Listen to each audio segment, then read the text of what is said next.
The Murder Hidden in the Village Cookbook, a Miss Marple Mystery. Chapter 1. The Saffron Cake at Brindle Ash. The village of Brindle Ash had many traditions, some ancient and some invented so recently that people spoke of them as though they had existed forever. One of the newer traditions was the annual Cookbook exhibition, held every June in the assembly rooms beside St. Cuthbert's Church. What had begun as a modest gathering of housewives exchanging recipes had gradually transformed into a village institution involving competitions, tea tables, ribbons, speeches, and an alarming quantity of sponge cake. On a bright afternoon in the summer of 1955, the exhibition was preparing to open its doors. The church bell rang 3 times across the village green. Mrs. Florence Penwick, chairwoman of the Women's Society, stood near the entrance examining a display table with the expression of a field marshal inspecting troops. "No, no, no," she declared. "The raspberry tarts must be beside the preserves. It creates a logical progression." The unfortunate volunteer carrying the tray hurried to obey. Nearby, conversations drifted through the hall. Children chased one another between chairs. The scent of baking filled the room. Nobody present suspected that before evening ended, one member of the village would be dead. Miss Marple sat quietly near a window, knitting a pale blue scarf. Her attendance had not surprised anyone. Although she no longer lived permanently in St. Mary Mead, she frequently visited acquaintances throughout neighbouring counties. Brindle Ash lay only a few miles away. Most villagers regarded her as a pleasant elderly lady who enjoyed gardening and conversation. A smaller number knew that police inspectors occasionally sought her opinion. An even smaller number knew why. Miss Marple preferred it that way. She glanced around the room over the rim of her spectacles. People revealed themselves most honestly when they believed nobody was observing. At a nearby table, 2 women whispered. "Have you seen Edith's contribution?" one asked. "The saffron cake." "Yes. I heard it came from the old Hartwell recipe book." The second woman lowered her voice. "Then perhaps the stories are true." "What stories?" "About the missing pages." The first woman laughed. "Oh, honestly." But she looked intrigued. Miss Marple's needles continued their steady rhythm. The centre of attention that afternoon was a newly published volume called The Brindle Ash Village Cookbook. The project had occupied nearly 2 years. Residents had contributed family recipes passed down through generations. The finished book was displayed beneath a glass case adorned with flowers. Many villagers viewed it with considerable pride. Others regarded it with less enthusiasm. The book contained more than recipes. It contained histories, names, family connections, stories, and, in one instance, something somebody had desperately wished to remain forgotten. Among the crowd stood Edith Fairborn, a widow in her late 50s, whose calm demeanour concealed a sharp intelligence. She had contributed several recipes to the collection. Her saffron cake had already attracted admiration. At present she was speaking with the village doctor. "Quite a turnout," said Dr. Neville Grant. "Florence has worked very hard." "She certainly has." The doctor's eyes moved toward the cookbook display. "And what do you think of our literary achievement?" Edith smiled faintly. "I think some people are pleased by it, and others less pleased." Dr. Grant laughed. "My dear Edith, it's a recipe book, not a political manifesto." She looked at him for a moment. Sometimes people become strangely possessive about the past. Before he could respond, another voice interrupted. "Edith." The newcomer was Harold Bexley, owner of the village post office, a broad-shouldered man nearing 60. Harold possessed the uncomfortable habit of smiling while appearing annoyed. "I wondered if I might have a word." "Of course." His gaze flickered toward Dr. Grant. "Privately." The doctor excused himself. Harold waited until he had gone. Then he said quietly, "You shouldn't have included that recipe." Edith's expression did not change. Which one? You know perfectly well. The saffron cake? Yes. It belonged to my grandmother. That's not the point. No? Harold's jaw tightened. Certain matters are better left alone. Edith regarded him steadily. What matters? But Harold merely shook his head. I've said enough. He turned and walked away. Across the room, Miss Marple had observed the exchange. Not the words, only the faces. That was often enough. Harold Bexley looked troubled. Edith Fairbairn looked thoughtful. Neither reaction seemed appropriate to a discussion about cake. Miss Marple placed another stitch. Human nature, she reflected, was remarkably consistent. The smallest objects frequently acquired extraordinary importance. A brooch, a letter, a photograph, or perhaps a recipe. At 4 o'clock, Florence Penwick formally opened the exhibition. Applause filled the hall. Visitors flowed between displays. Tea was served. The cookbook sold briskly. By 5 o'clock, nearly every available copy had been purchased. The success delighted Florence. She moved through the room like a triumphant admiral. At 5:30, she climbed onto a small platform. "Ladies and gentlemen," she announced, "I should like to thank everyone who contributed to this wonderful project." More applause followed. The cookbook represents the spirit of Brindle Ash itself. Several people nodded approvingly. Florence continued speaking. Nobody noticed a solitary figure leaving the hall through a side door. Nobody except Miss Marple. The person was Harold Bexley. He appeared distracted, almost anxious, a curious thing during a celebration. The speeches concluded. The crowd dispersed into smaller groups. Outside, evening sunlight stretched across the village green. A gentle breeze stirred the churchyard trees. Inside the hall, Florence prepared the prize announcements. One category remained to be judged: traditional cakes. The favourite was Edith Fairbairn's saffron cake. When Florence requested the judge's verdict, however, a brief delay occurred. The winning entry could not be located. Several volunteers searched. A few minutes later, the cake was discovered in a storage room behind the stage. The incident produced mild amusement. Someone joked that the cake had attempted to escape competition. Laughter followed. The atmosphere remained cheerful for approximately 7 more minutes. Then came the scream. It echoed through the assembly rooms with such force that every conversation stopped instantly. A teacup shattered. Several people turned toward the corridor leading behind the stage. Another cry followed. This time words emerged. "Someone come quickly." Chairs scraped across the floor. People hurried toward the sound. Miss Marple rose carefully from her seat. Experience had taught her that rushing rarely improved matters. She followed more slowly. The storage room door stood open. Villagers crowded around the entrance. Faces showed confusion, fear, disbelief. Dr. Grant pushed through the gathering. "Please stand back." A path opened. He entered the room.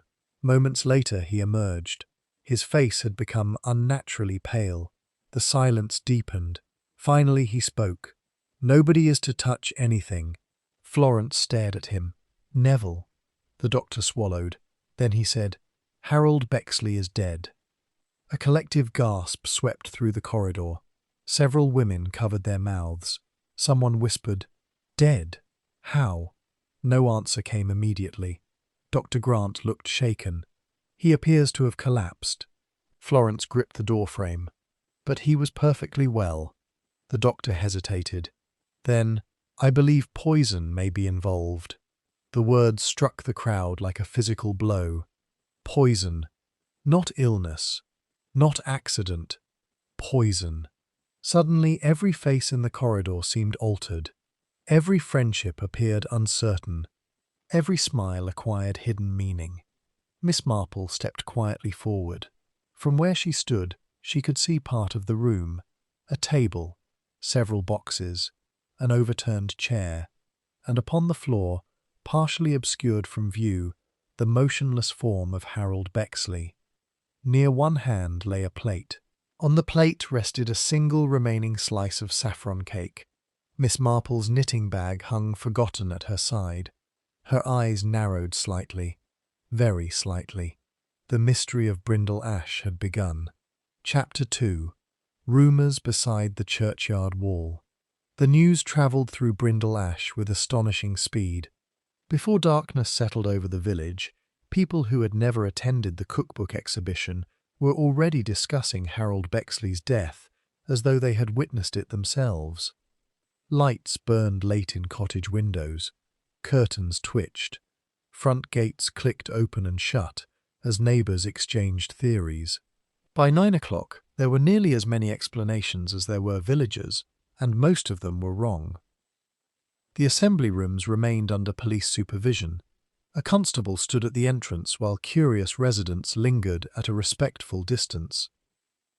Dr. Neville Grant had completed his initial examination. Although no official conclusion had yet been reached, his suspicions remained unchanged. Poison. The possibility hung over Brindle Ash like a dark cloud. Inside the hall, Inspector Arthur Fenwick of the county police began collecting statements. Fenwick was a practical man in his 40s, with a reputation for efficiency. He disliked unnecessary complications. When a crime appeared straightforward, he preferred it to remain so. Unfortunately, village murders rarely cooperated, especially when Miss Marple happened to be nearby.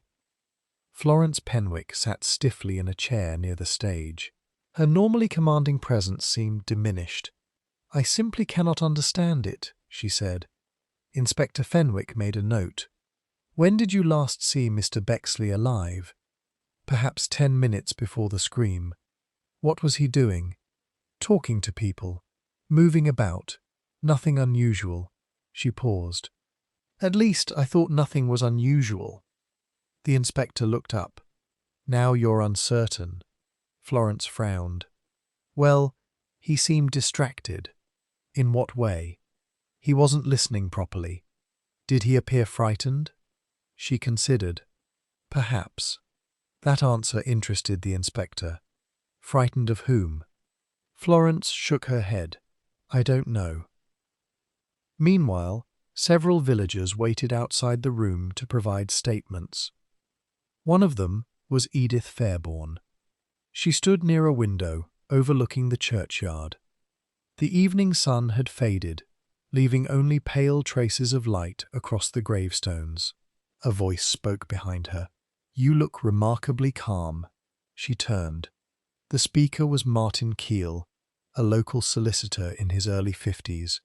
Tall and elegant, Martin possessed a polished manner that many found reassuring and others found irritating. "I don't see the value in hysteria," Edith replied. "Harold is dead." "I know." Martin studied her. "People will talk. They always do, especially after what happened earlier." She met his gaze. "You mean our disagreement?" Harold wasn't exactly subtle. "No." And half the room noticed. Edith sighed. "Half the room notices everything." A few feet away, 2 elderly ladies were already proving her point. Mrs. Bellamy whispered excitedly, "They argued. I saw them. Apparently about the cookbook. What could possibly cause an argument about recipes?" Mrs. Bellamy lowered her voice. "Perhaps it wasn't recipes." Her companion's eyes widened. The village rumour machine was operating at full capacity. Miss Marple sat quietly in a corner, with a cup of tea that had long since gone cold. Nobody paid much attention to her. People rarely did. They assumed old ladies were decorative rather than observant. Miss Marple had spent years benefiting from that misconception. At present, she was listening. Listening was often more useful than questioning. People volunteered remarkable information when speaking to one another. For instance, a volunteer mentioned that Harold had received several letters recently that upset him. A church warden recalled seeing Harold arguing with someone near the post office the previous week. Another villager remembered hearing Harold ask questions about old village records. Individually, such details meant little. Collectively, they formed the beginning of a pattern. Miss Marple had not yet identified the picture, but she sensed one existed. Inspector Fenwick eventually approached her. "Miss Marple." "Inspector," he smiled politely. Their paths had crossed before. "Enjoying your visit to Brindle Ash?" A rather unfortunate question under the circumstances. Fenwick laughed despite himself. "Quite right." He pulled up a chair. "What do you make of it?" Miss Marple folded her hands. "At this stage, very little." The inspector looked disappointed. She continued, "Though village life tends to produce familiar situations, such as people conceal things." Fenwick nodded. "That isn't exactly revolutionary." "No, but they conceal them for predictable reasons. Money? Sometimes. Love? Frequently. What about murder?" Miss Marple smiled gently. "Murder is usually the result rather than the reason." The inspector made a face. "You always talk in riddles, only because human beings insist on behaving in them." The inspector left to continue his interviews. Miss Marple remained seated. After a few moments, another person approached. "Dr. Grant." He looked exhausted. "I thought you might appreciate fresh tea." "That is very kind." He handed her a cup. "Thank you." For a while, they sat quietly. Finally, the doctor spoke.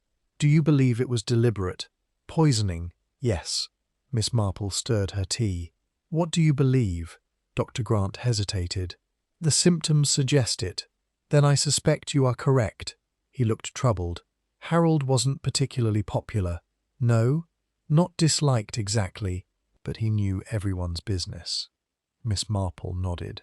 "Postmasters often do." "Indeed." The doctor glanced around the room. "And people don't always enjoy being known." A commotion near the entrance interrupted them. A constable entered, carrying a small evidence box. Inspector Fenwick immediately walked over. The two men exchanged a brief conversation. Fenwick's expression sharpened. Miss Marple noticed. So did Dr. Grant. "What is it?" he asked. The inspector crossed the room. "We've found something." "What sort of something?" asked Florence. "A torn page." "A torn page?" repeated Edith. Fenwick nodded. "It was discovered inside Mr. Bexley's jacket pocket." He opened the evidence envelope carefully. Inside lay a yellowed fragment of paper, very old, handwritten, a recipe, or part of one. The room collectively stared. Florence adjusted her spectacles. "It looks ancient." "It is," said Edith quietly. Everyone turned toward her. She continued, "I recognize the handwriting." "You do?" asked the inspector. "Yes." "Whose is it?" "My grandmother's." The silence deepened. Inspector Fenwick's eyes narrowed slightly. "This recipe came from your family." "It appears so." "What recipe?" Edith examined the fragment. Her face changed. Only slightly. But Miss Marple noticed. "What is it?" asked Fenwick. Edith answered softly. "It's from the original saffron cake recipe." Several people exchanged glances. The very cake found beside Harold's body. The inspector became immediately interested. "Can you explain why Mr. Bexley was carrying part of it?" "No." "Had you given it to him?" "No." "When did you last see the original document?" "Several years ago." "Where is it now?" "I don't know." Fenwick wrote something in his notebook. The movement seemed louder than usual. Around them, villagers shifted uneasily. The coincidence was impossible to ignore. Harold dies. A piece of Edith's family recipe is found in his pocket. A cake made from that recipe sits beside the body, and witnesses had seen the pair arguing only hours earlier. The obvious conclusion began forming in several minds simultaneously, Inspector Fenwick's included. Later, when most villagers had gone home, Miss Marple walked slowly through the churchyard. The night air carried the scent of roses. Moonlight touched the old stones. She was not alone. Footsteps approached from behind. Edith Fairbairn. "You wish to speak with me?" Edith asked. Miss Marple smiled. "I thought perhaps you wished to speak with me." Edith laughed softly. "Perhaps I did." They continued walking. For several moments neither woman spoke. Then Edith said, "The inspector suspects me." "Yes." "Do you?" Miss Marple looked toward the church tower. "No." The answer came so quickly that Edith seemed surprised. "Why not?" "My dear, because people who commit murder rarely allow themselves such visible quarrels immediately beforehand." Edith stared. "Unless they're foolish." "Quite." "And you don't think I'm foolish?" Miss Marple smiled. Not remotely. For the first time since Harold's death, genuine relief appeared on Edith's face, but it vanished almost immediately. "Then who killed him?" Miss Marple's gaze drifted toward the dark silhouette of the assembly rooms. A single window reflected moonlight. "That," she said quietly, "is what somebody worked very hard to make us misunderstand." Edith followed her gaze. Neither woman noticed a figure watching from the shadows beyond the churchyard wall. A figure that slipped away silently into the darkness before either could turn. And in that moment, somewhere in Brindle Ash, the murderer realized that Harold Bexley's death had not ended the danger. It had only begun. Chapter 3. The Missing Pages.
The second believed there must be more to the story.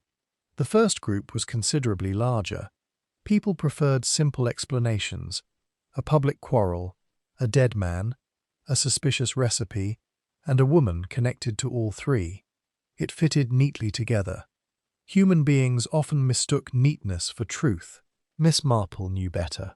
She had spent a lifetime watching respectable people lie and guilty people appear innocent. Reality was rarely tidy.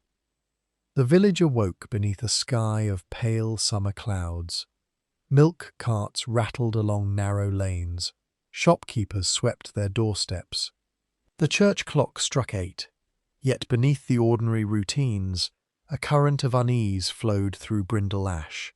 Every conversation eventually returned to the same subject: Harold Bexley, the cookbook, the poisoned cake, and Edith Fairbairn.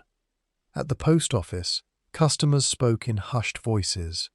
Harold's assistant, a nervous young woman named Clara Dent, struggled to maintain normal business. She had worked for Harold for nearly 4 years and still seemed shocked by his absence. Each time the shop bell rang, she instinctively glanced toward the back office, expecting him to emerge. The realization that he never would again arrived anew every few minutes. Around 10 o'clock, Miss Marple entered to purchase stamps. Clara greeted her politely. "Good morning, Miss Marple." "My dear." The young woman attempted a smile. It did not last. Miss Marple selected several stamps and lowered her voice. "You were fond of Mr. Bexley." Clara nodded. "He could be difficult. Most useful people can. That produced the faintest smile. He wasn't a bad man. No. Clara hesitated. Then she glanced around to ensure nobody was listening. There was something odd lately. Miss Marple waited. People generally continued speaking if allowed sufficient silence. He'd been worried. Worried about what? I don't know. Did he say anything? Not exactly. Clara frowned. Twice I found him searching through old postal records. Old records? Very old ones. How old? 20 years. Maybe more. That interested Miss Marple. What was he looking for? I never found out. Clara leaned closer. But I heard him say something. What was it? The young woman swallowed. If the dates don't match, everything changes. Miss Marple's knitting instincts immediately awakened. Dates. Not money, not recipes. Dates. A curious thing for a man to worry about shortly before being murdered. After leaving the post office, Miss Marple walked toward the village green. Near the church gates she encountered Inspector Fenwick. The inspector looked as though he had slept poorly. "Good morning, Inspector," he sighed. "I have preliminary findings." "Indeed. The laboratory confirms poison." Miss Marple nodded. "What kind?" "Arsenic." She stopped walking. "Arsenic. Yes. How old-fashioned." Fenwick managed a grim smile. "Criminals aren't always innovative." "No." Miss Marple considered the information. "Arsenic was reliable, accessible, and often associated with food, particularly baked goods." The inspector continued. "The poison appears to have been concentrated in a single slice. Meaning? The entire cake wasn't contaminated, only the piece Harold consumed." "Exactly." Miss Marple nodded slowly. "That changed matters considerably. A poisoned cake might indicate indiscriminate murder.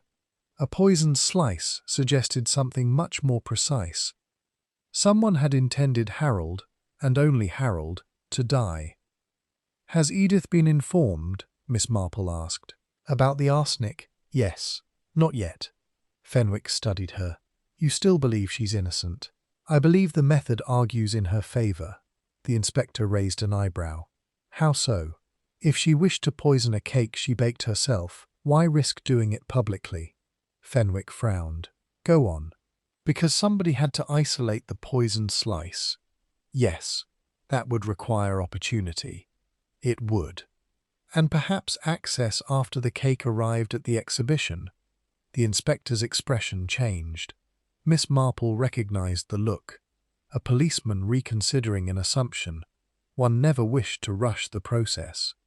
It tended to make them defensive. "Who handled the cake?" she asked. Fenwick sighed. "Unfortunately, quite a few people." "Such as?" "Volunteers, judges, committee members." "How inconvenient." "Very." The inspector rubbed his forehead. "Do you know what the worst part is?" "What?" "We still don't know why a recipe matters." Miss Marple looked thoughtful. "I'm not entirely certain it does." Fenwick blinked. "What?" "The recipe may simply be the road." "The road to what?" "Something else." The inspector stared. Then he shook his head. "I was happier before I met you." At noon, another development emerged. Inspector Fenwick called a meeting at the assembly rooms. Several key villagers attended. Florence Penwick, Edith Fairborn, Dr. Grant, Martin Keel, and a handful of others connected to the Cookbook project. The atmosphere felt strained. Everyone knew suspicion had begun settling over the village. Nobody enjoyed wondering who might be capable of murder. Fenwick stood beside a long table. "I have a few questions regarding the cookbook." Nobody spoke. The inspector continued.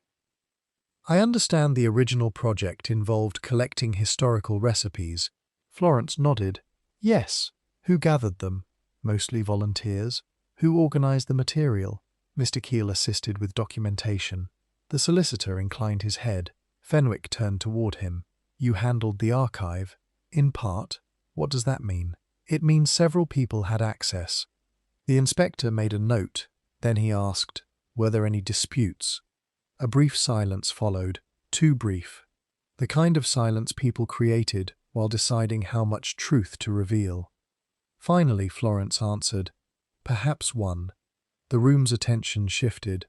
"What sort of dispute?" asked Fenwick.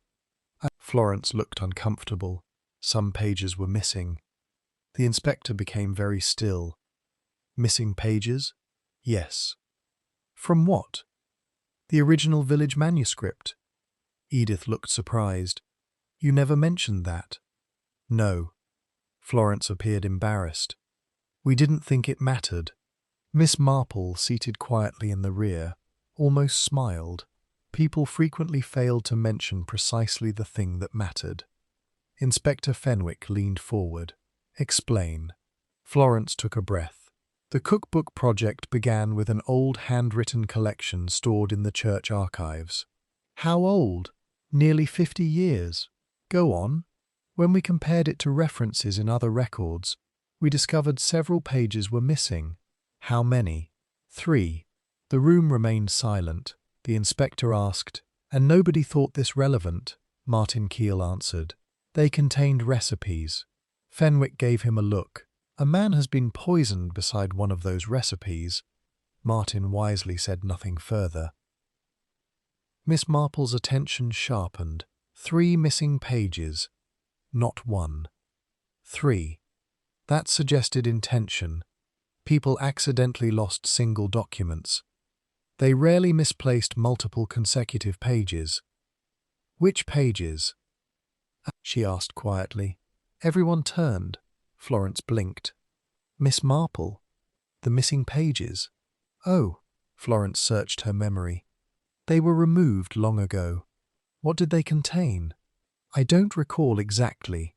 Martin Keel spoke. "I do." The room shifted toward him. One page contained the saffron cake recipe. Edith looked surprised. "My grandmother's?" "Yes." "And the others?" Martin hesitated. Something in his expression changed. Only briefly. "Family records." The room fell silent. Family records. Miss Marple's eyes narrowed slightly. Now they were approaching something more interesting than recipes. Inspector Fenwick sensed it too. "What kind of family records?" Martin cleared his throat. "Births." Nobody moved. "Marriages." The silence deepened.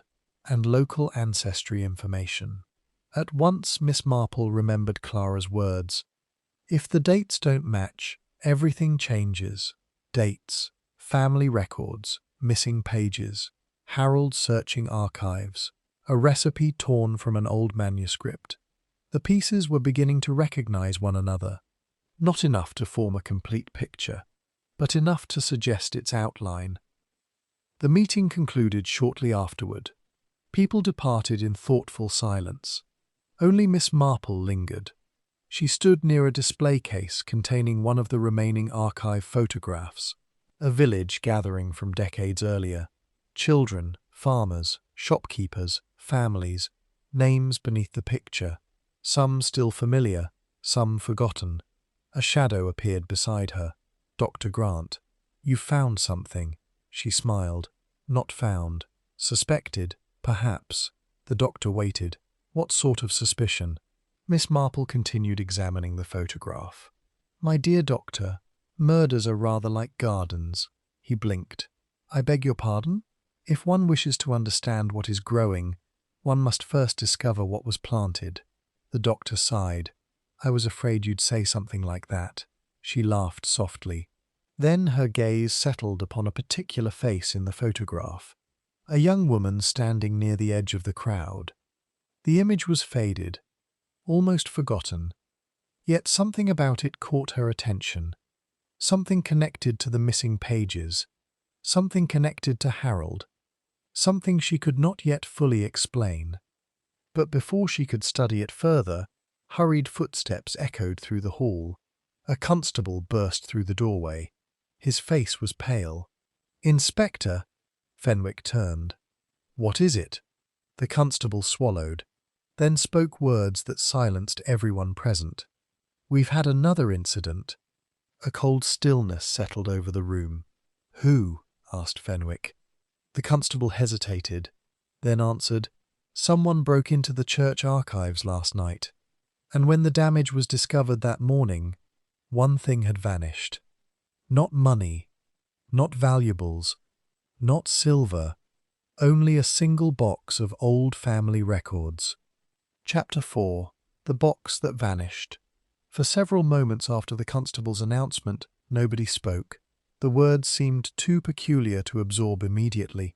A break-in at the church archives was troubling enough, but the theft of a box containing old family records, that was stranger still. Inspector Fenwick was the first to recover. Who discovered it? Reverend Holloway, sir. When? About half an hour ago. And you're certain nothing else was taken? Quite certain. The constable handed over a written report.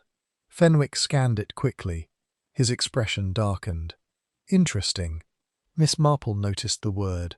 Policemen generally described developments as interesting when they meant extremely inconvenient. Within 20 minutes, a small group had assembled at St. Cuthbert's Church. The ancient stone building stood atop a gentle rise overlooking the village. Its records room occupied a narrow wing added during the Victorian era. Reverend Matthew Holloway waited nervously at the entrance. He was a kindly man whose talents lay in sermons rather than investigations. At present, he looked deeply distressed. "I don't understand it," he said, as Fenwick arrived. "Nothing like this has ever happened."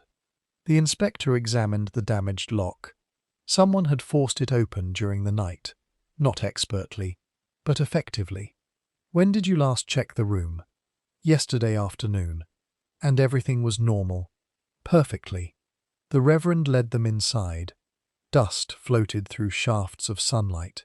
Shelves lined the walls. Parish registers filled cabinets. Boxes containing decades of village history sat neatly arranged, or had sat neatly arranged. A gap now occupied one section of shelving. "There," said the Reverend. "That's where it was." Fenwick stepped closer. "A single box." "Yes." "What did it contain?" The Reverend hesitated. "Genealogical material."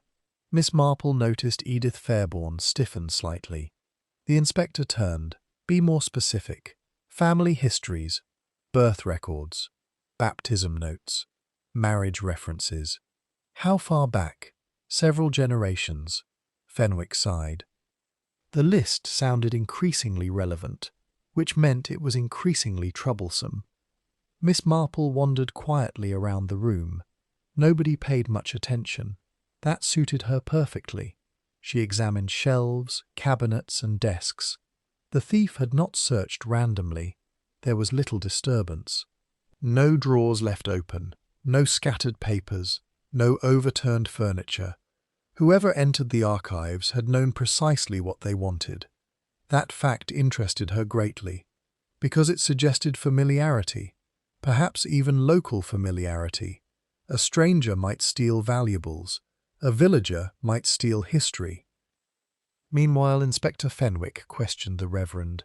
Who had access to these records? Several people over the years. Recently, the Reverend thought carefully. Members of the Cookbook Committee. Miss Marple glanced toward Martin Keel. The solicitor remained expressionless. Fenwick continued. Anyone else? Harold Bexley. That answer drew immediate attention. Recently? Asked Fenwick. Twice. The Reverend nodded. Within the last month. Did he explain why? He claimed he was researching village history. Did that seem unusual? A little. The Reverend adjusted his spectacles. Harold had never shown much interest before. Miss Marple stored the observation away. People rarely develop new interests late in life without reason. A short time later, the group dispersed through the records room. Edith found herself standing beside Miss Marple.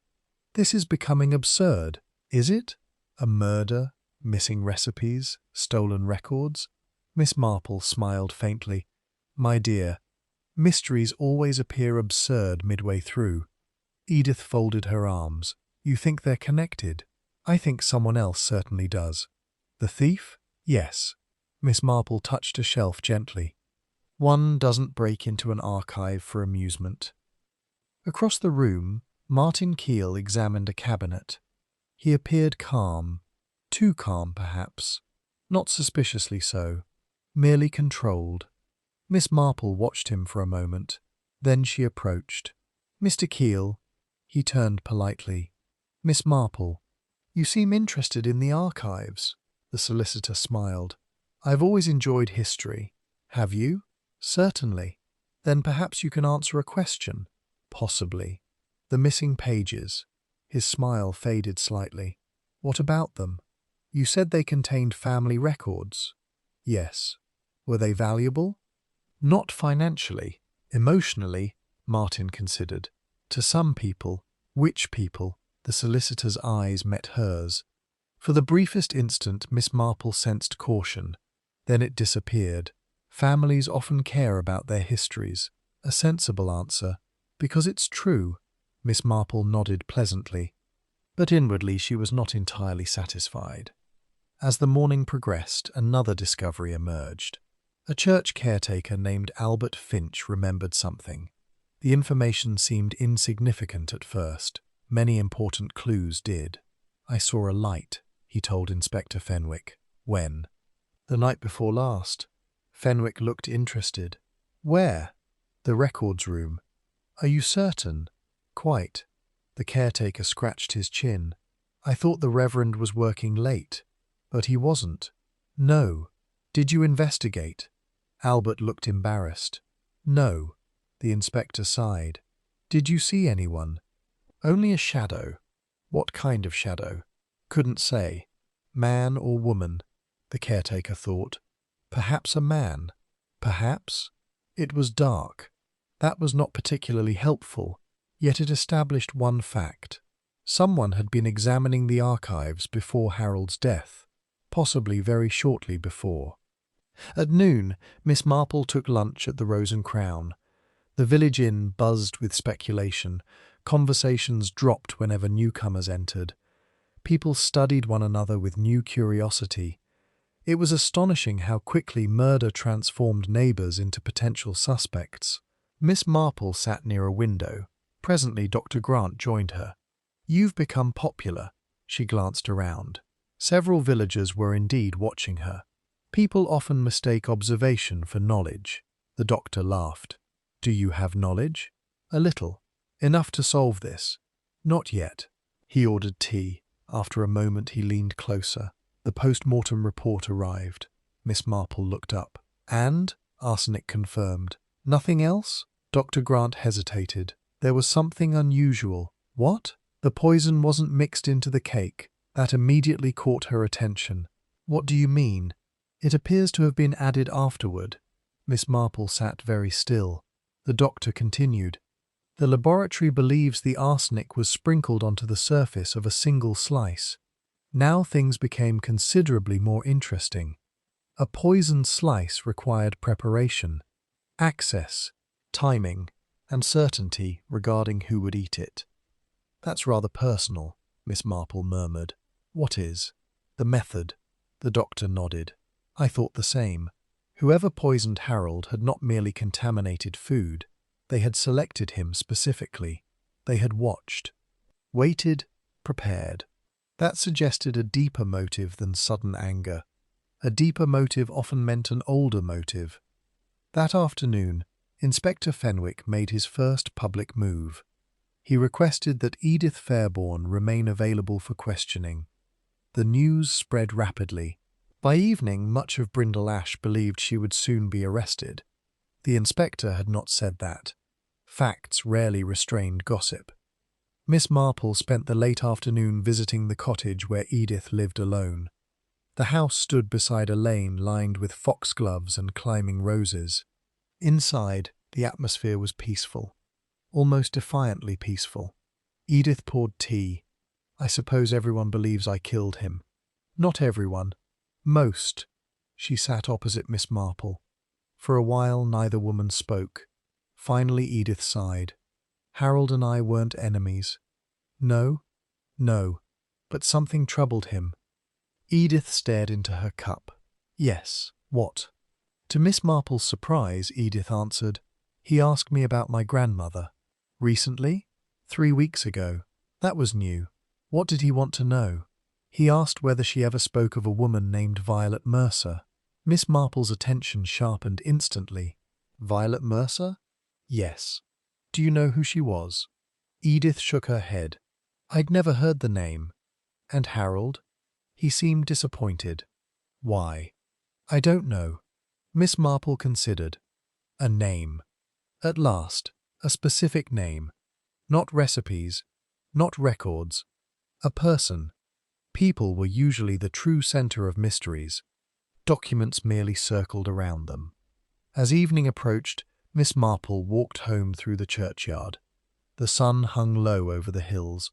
Birdsong drifted through the trees. For a moment, the village seemed entirely ordinary again. Then she noticed something. A figure kneeling beside an old grave near the far wall. The person appeared to be studying the inscription, carefully, intently, almost desperately. Miss Marple slowed. The figure rose suddenly, turned, and hurried away before she could call out. But she had seen enough. The grave itself remained. Weathered stone, faded lettering. Miss Marple approached. She brushed moss gently aside. Then she read the name. For the first time since Harold's death, genuine surprise crossed her face. The inscription read, "Violet Mercer, 1898-1931. Miss Marple stared at the stone, the woman whose name Harold had been investigating. The woman connected somehow to missing records. The woman nobody in the village seemed eager to discuss. And as the evening shadows lengthened across the churchyard, Miss Marple became increasingly certain of one thing. The answer to Harold Bexley's murder had been buried in brindle ash for many years, perhaps as long as Violet Mercer herself. No flowers stood before it, no recent signs of visitors appeared nearby. For a woman whose name had suddenly become central to the mystery, Violet Mercer seemed remarkably forgotten. That fact alone interested Miss Marple. People remembered scandal far longer than they remembered kindness. If an entire village had forgotten Violet Mercer, someone had likely helped the process along. The following morning dawned bright and clear. Brindle Ash looked almost offensively cheerful. Children bicycled through the lanes. Gardeners trimmed hedges. Shopkeepers arranged displays. Yet beneath the appearance of normality, unease persisted. The murder investigation had become the only subject anyone truly wished to discuss. Even the weather had lost its usual importance. Miss Marple paid a visit to Reverend Holloway shortly after breakfast. The clergyman welcomed her into the rectory study. Books lined every wall. Sunlight streamed through leaded windows. The atmosphere encouraged honesty. Miss Marple suspected that was partly why clergymen kept such rooms. "Violet Mercer," she said after accepting tea. The Reverend blinked. "You've discovered that name." "I have." His expression became thoughtful. "Then you're moving rather quickly." "I don't believe murder waits for anyone." The Reverend sighed. "No, it rarely does." He settled into a chair opposite her. "What would you like to know?" "Everything." The Reverend laughed softly. "That may be difficult. Then begin with the important parts." For several moments he appeared uncertain. Then he nodded. "Very well. Violet Mercer arrived in Brindle Ash in 1920. From where?" No one was entirely sure. Miss Marple raised an eyebrow. "People are usually sure. Not in her case." "Interesting." The Reverend smiled. "Yes," he continued. "She worked briefly as a schoolteacher." "Was she popular?" "With some. Not everyone." "No." That answer was telling. The Reverend folded his hands. Brindle Ash was rather different in those days. It always is. Which generally means unpleasant ones. Indeed. Miss Marple waited patiently. The Reverend finally continued. There were stories involving local men. Affairs? Possibly. Evidence? None. Only gossip. Mostly. Miss Marple nodded. That sounded familiar. Entire reputations had been destroyed by less. "What happened to her?" she asked. The Reverend's expression darkened. "She died." The Reverend nodded. "From the cliffs near Harrow Point." Accidental. A brief silence followed. Then, officially. That single word lingered between them. Miss Marple had encountered many such words throughout her life. Officially. It often meant that reality and paperwork had reached different conclusions. The Reverend rose and crossed the room. From a cabinet he retrieved a small ledger. "I shouldn't really show this, which means you probably should." He smiled reluctantly. "You remind me of my grandmother." A dangerous statement. He opened the book. Inside were old parish notes, handwritten observations, records never intended for public circulation. Miss Marple scanned several entries: baptisms, marriages, funerals. Then she found the relevant page. Violet Mercer, burial service conducted May 1931. Short, private, unsigned, yet impossible to ignore. Questions remain regarding circumstances of death. Several statements conflict. Miss Marple read the line twice, then a third time. "Who wrote this?" "I don't know." "The previous rector." "Most likely." "Did anyone investigate?" "Apparently not." "Why not?" The Reverend hesitated. "Because the matter became awkward." Awkward, another interesting word. Villages often preferred awkward matters to disappear, especially when influential families were involved. Miss Marple closed the ledger. "Did Violet have family?" "No." "Friends?" "A few." "Enemies?" The Reverend considered. "Possibly more than a few." "That depends." "On what?" "Whether you enjoy complications." The inspector groaned. "Never." Miss Marple shared what she had learned about Violet Mercer. Fenwick listened carefully. By the end, he was frowning.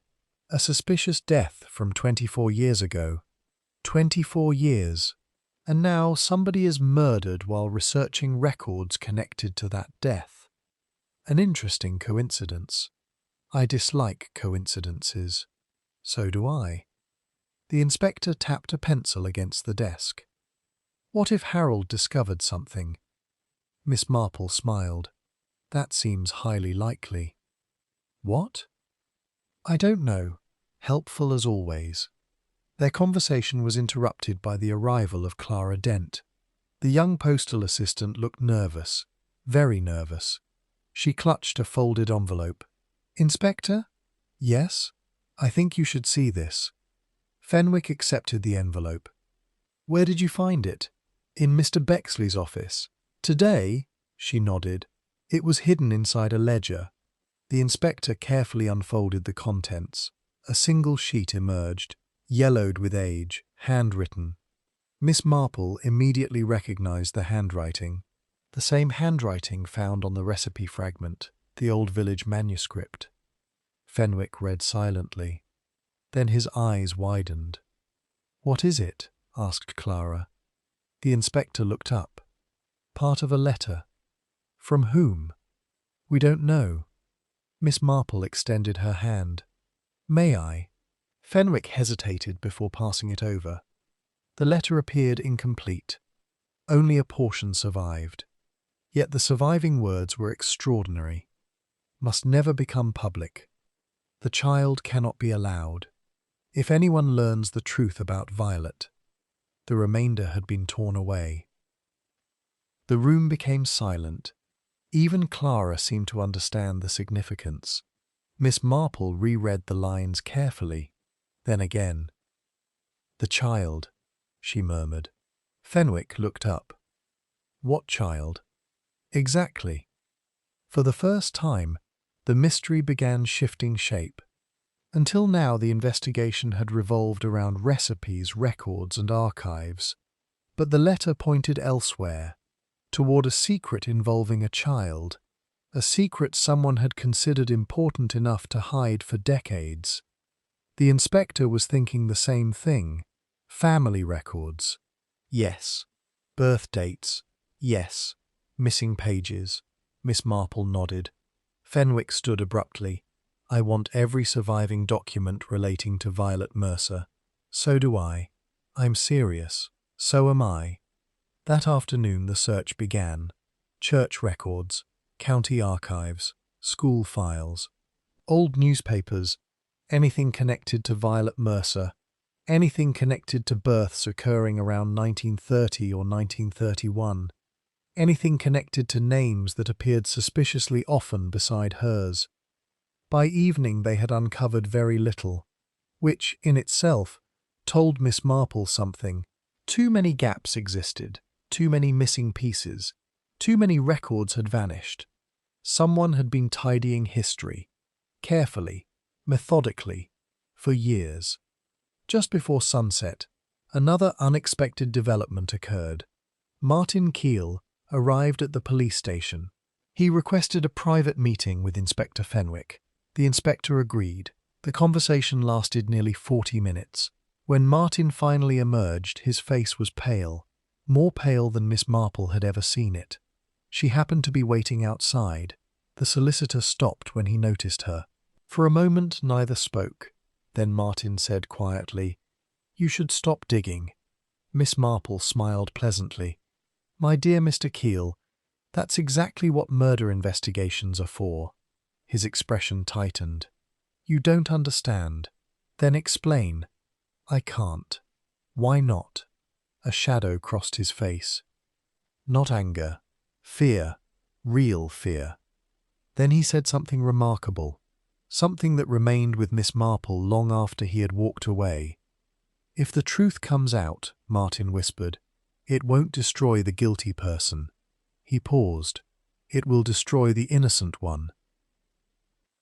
And before Miss Marple could ask another question, he turned and disappeared into the gathering twilight, leaving her with a new puzzle, a hidden child, a dead woman, a murdered postmaster, and now a frightened solicitor who seemed far more concerned about the living than the dead.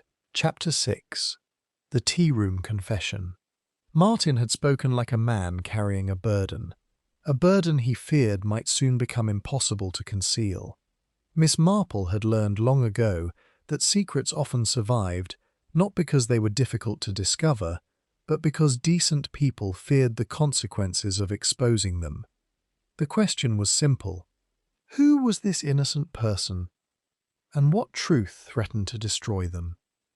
The following day brought rain, a soft, steady rain that turned village lanes silver and filled gutters with running water. The weather drove many residents indoors. The Rose and Crown tea room became unusually crowded. Miss Marple sat near the window with a pot of Earl Grey and a plate of currant buns. She appeared absorbed in her knitting. In reality, she was observing, a skill far more useful than knitting, though knitting provided excellent camouflage. The bell above the tea room door jingled. A woman entered. Miss Marple recognized her immediately. Margaret Bellamy, one of the village's most enthusiastic collectors of information. Mrs. Bellamy described herself as well-informed. Others used different expressions. Regardless, she possessed a remarkable memory.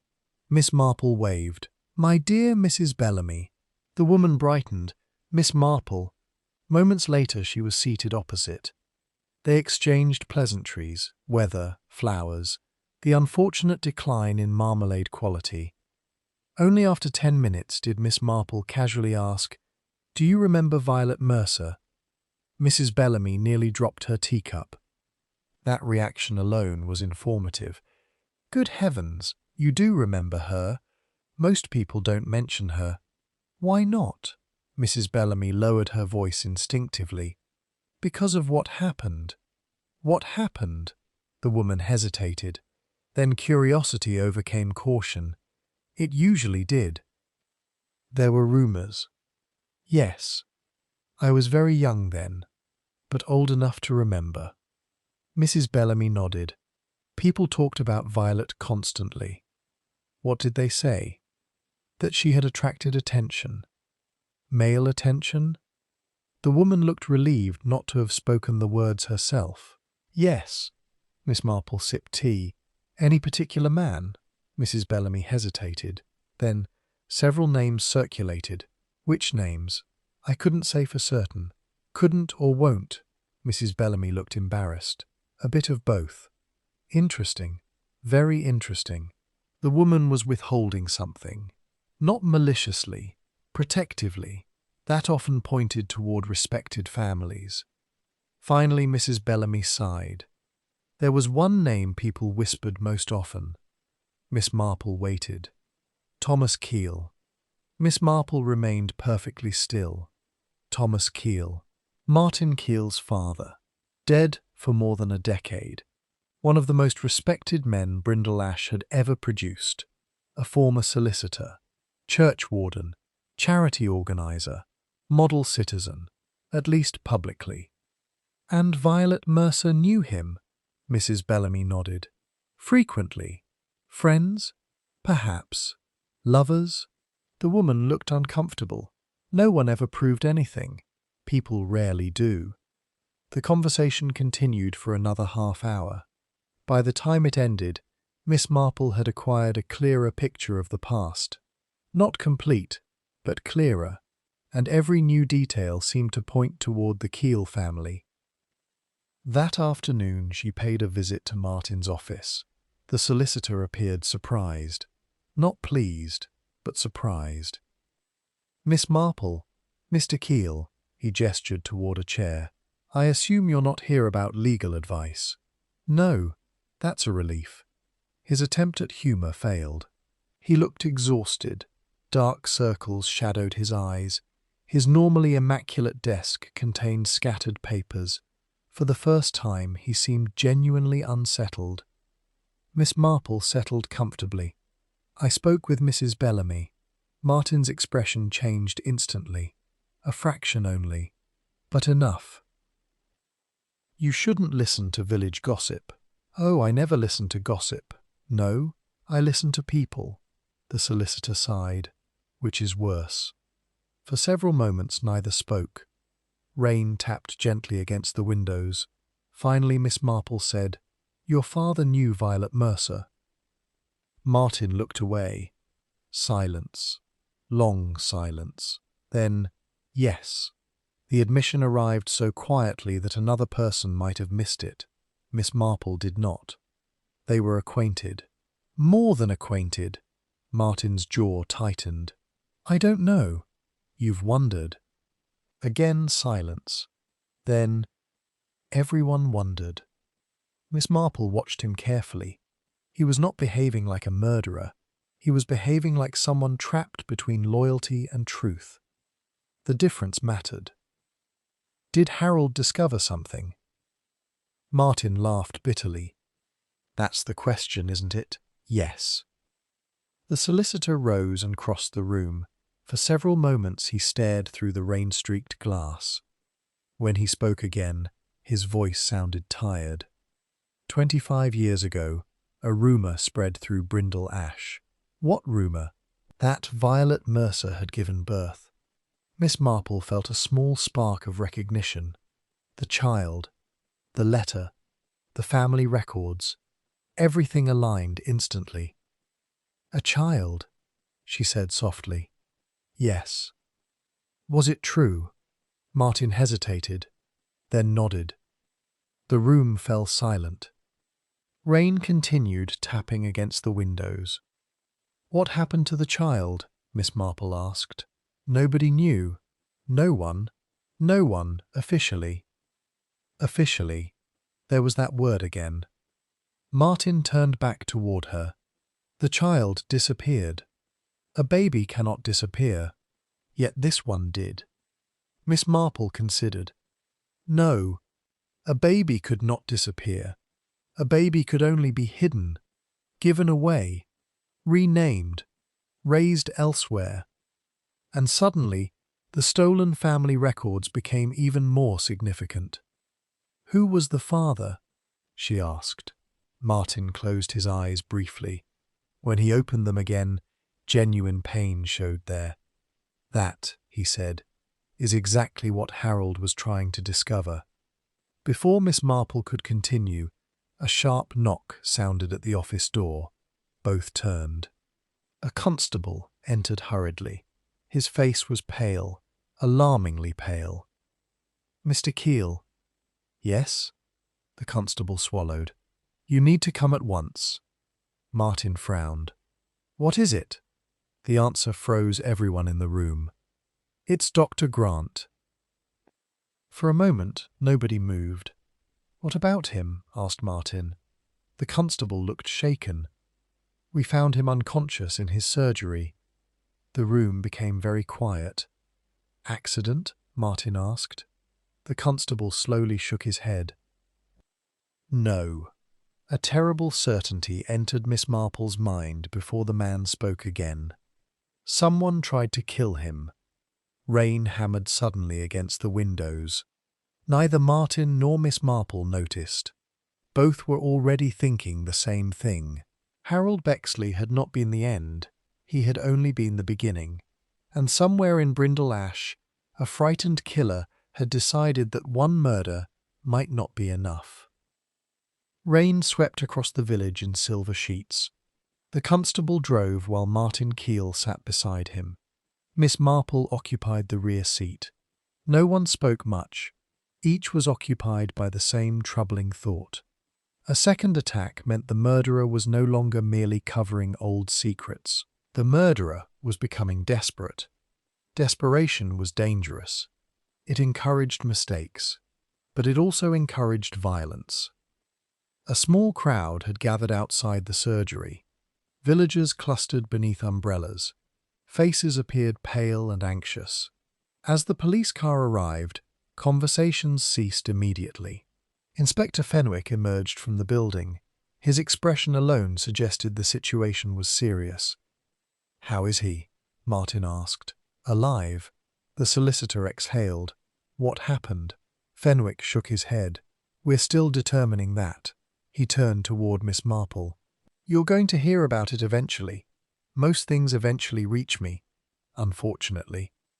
The inspector led them inside. The surgery occupied a converted Georgian house near the village green.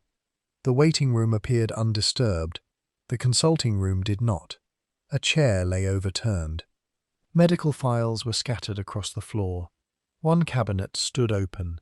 Its lock had been forced. "Robbery?" Martin asked. "No." Fenwick's answer came immediately. Nothing valuable was taken. Miss Marple studied the room. A familiar pattern emerged. Not theft. Search. Someone had been looking for something specific, again. "What happened to Dr. Grant?" she asked. The inspector pointed toward a desk. "He arrived early." "Alone?" "Yes. He was attacked shortly afterward." Fenwick paused. "The blow came from behind. A weapon?" "Possibly a paperweight." The inspector indicated a heavy brass object lying inside an evidence bag.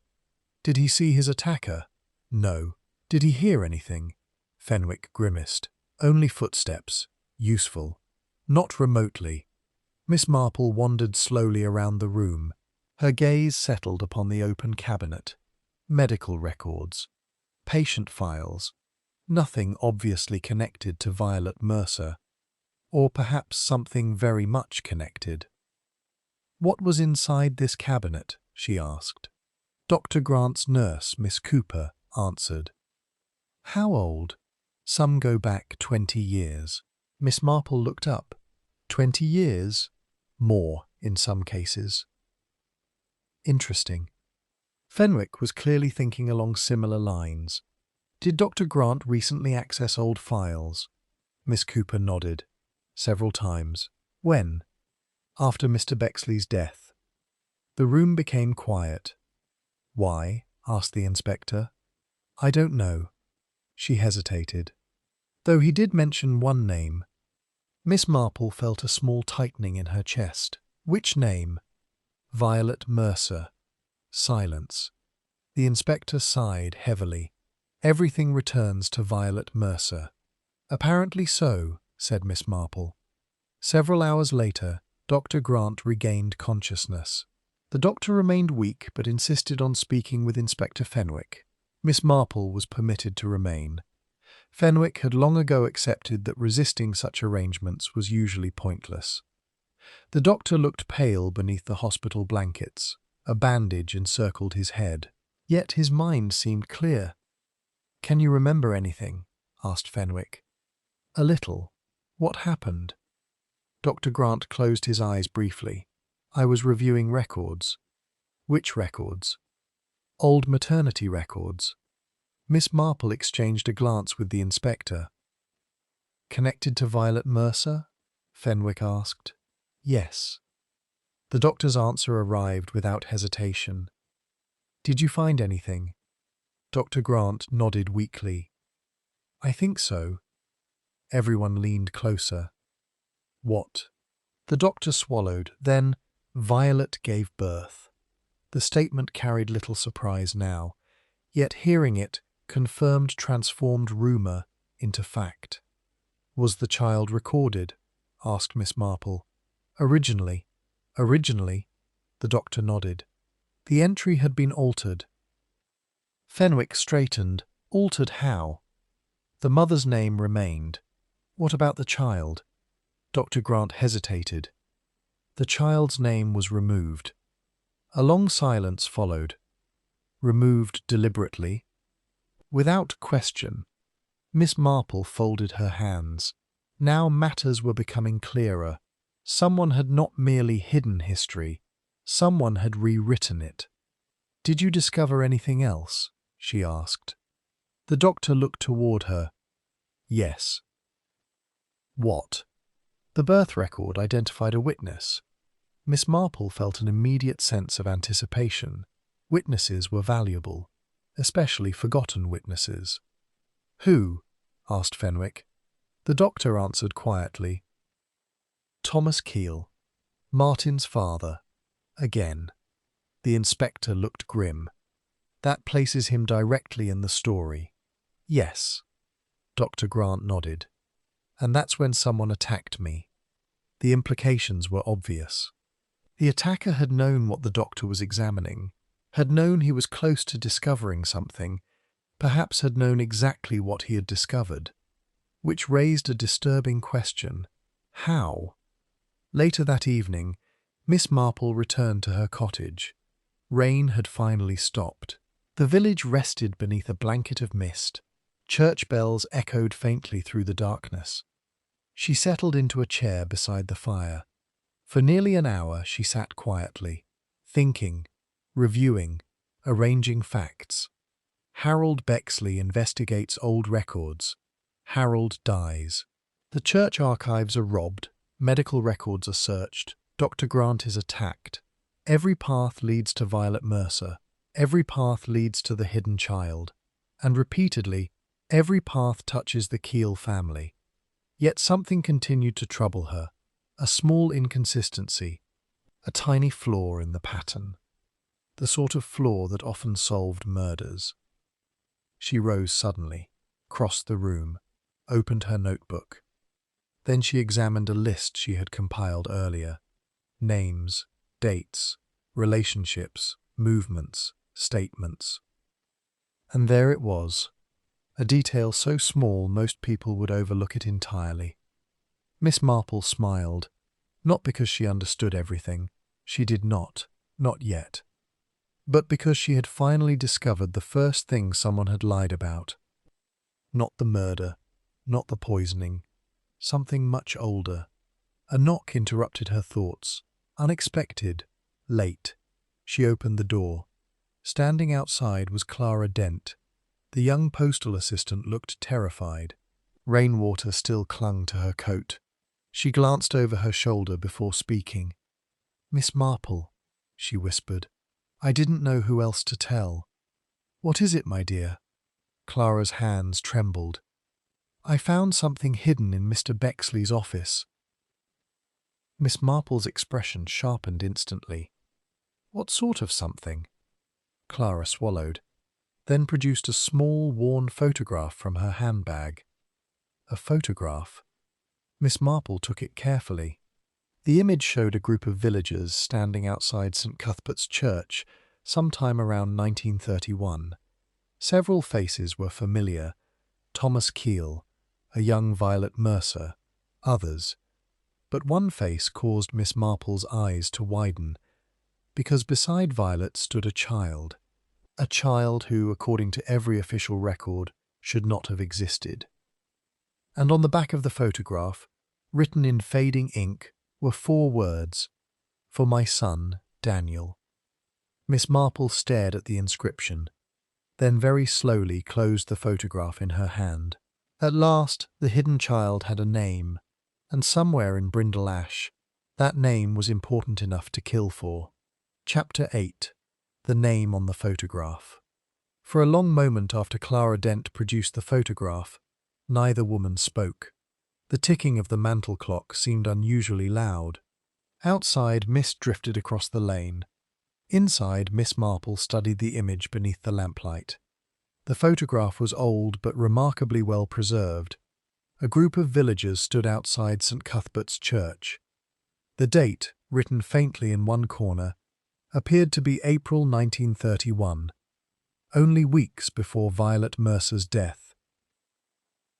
The child standing beside Violet looked about 18 months old, a little boy, dark-haired, serious-faced. One small hand rested against Violet's skirt. The familiarity between them was unmistakable. This was not a child she happened to know. This was a child she loved. Miss Marple turned the photograph over once more. The inscription remained brief: "For my son, Daniel." No surname, no date, no explanation. Yet it changed everything. "Where did you find this?" she asked. Clara sat down heavily. "It was hidden inside Mr. Bexley's desk." "Hidden carefully?" "Very." Miss Marple nodded. Harold had considered it important, perhaps crucial. "Did anyone else know you found it?" "No." "Good." The answer came so quickly that Clara looked surprised. Miss Marple rose and crossed toward the curtains. She peered into the darkness outside. Nothing moved. Still, caution seemed sensible. Someone had already killed once. Someone had already attacked Dr. Grant. And now a photograph had emerged connecting Violet Mercer to a real child. A child whose existence had been systematically erased. "Tell me exactly how you found it," Clara explained. While reorganizing Harold's office, she had discovered a false compartment beneath the lowest drawer. The photograph had been hidden there, along with a few notes. Unfortunately, the notes were gone. "Gone?" "Yes." "I don't understand." Clara looked miserable. "I left the drawer open while helping a customer." Miss Marple immediately understood. "When you returned, the papers had disappeared. Only the photograph remained." Someone had entered the office. Someone had known where to look. Someone had been searching for Harold's discoveries. Again. Miss Marple felt increasingly certain that the murderer was reacting rather than planning. That often happened near the end of an investigation. Secrets began slipping out faster than they could be concealed. "May I keep this photograph for tonight?" "Of course." Clara rose, then hesitated. "Miss Marple?" "Yes?" The young woman looked frightened. "Do you think Harold died because of that child?" Miss Marple considered, then answered truthfully. "I think Harold died because he learned who that child became." Clara stared.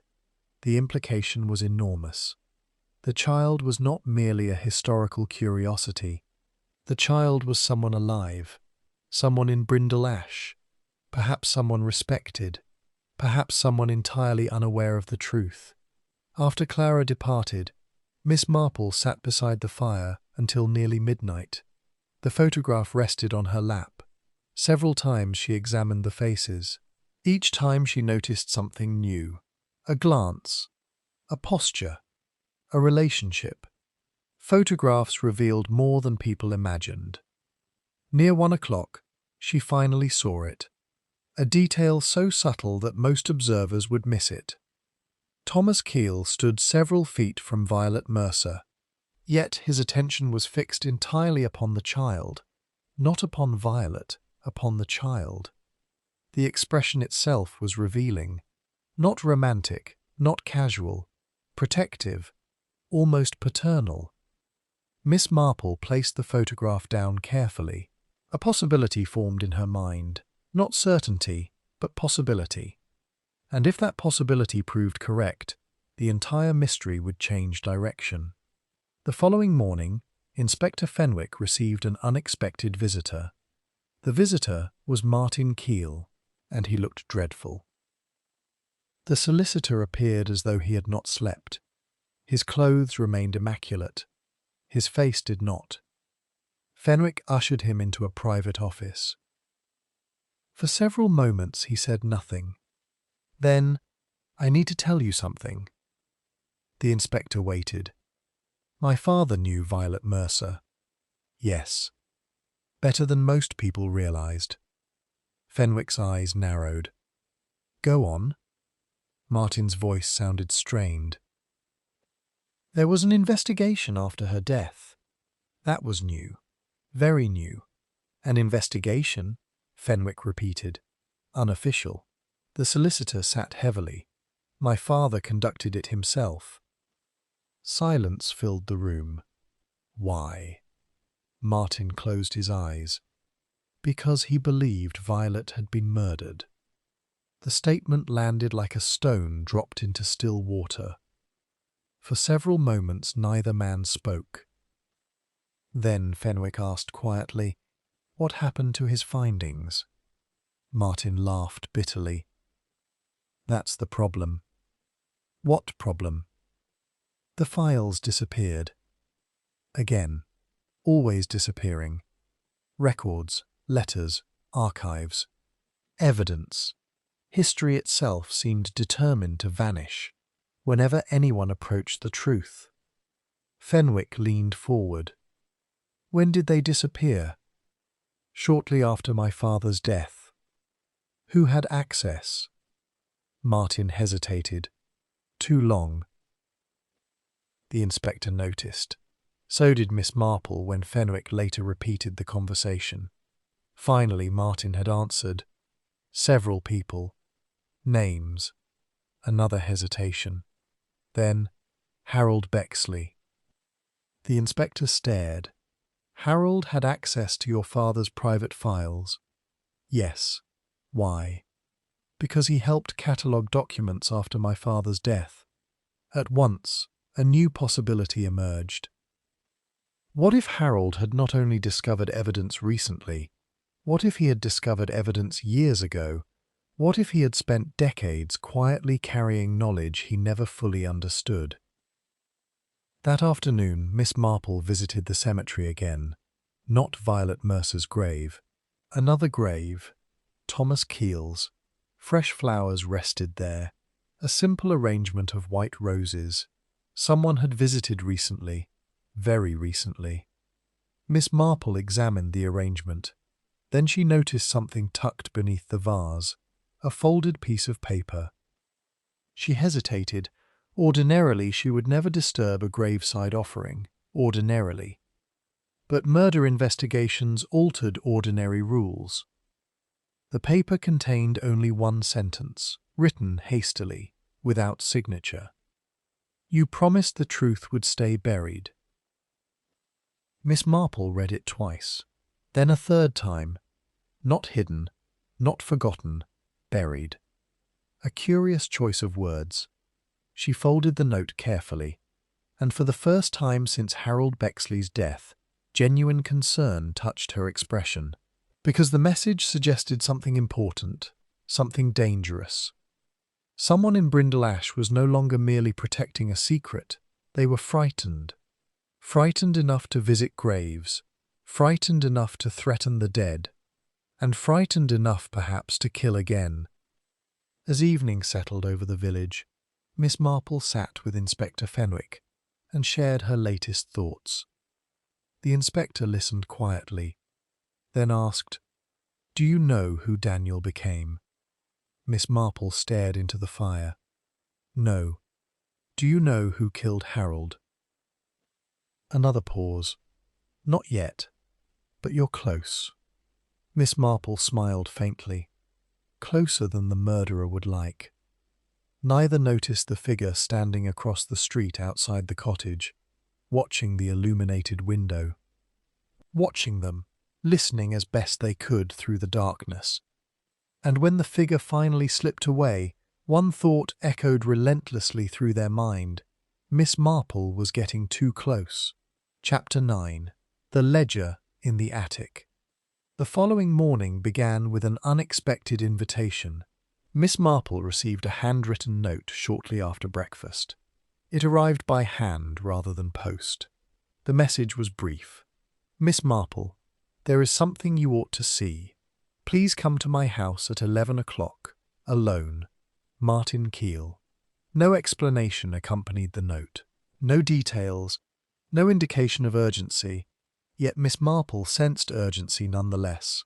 People rarely requested private meetings during murder investigations, unless they had reached the limit of their silence. At precisely 11 o'clock, she arrived at the Keel residence. The house stood on the edge of the village, surrounded by mature oak trees. It was one of the oldest homes in Brindle Ash. Generations of the Keel family had lived there. Generations had accumulated memories. And, Miss Marple suspected, secrets. Martin answered the door personally.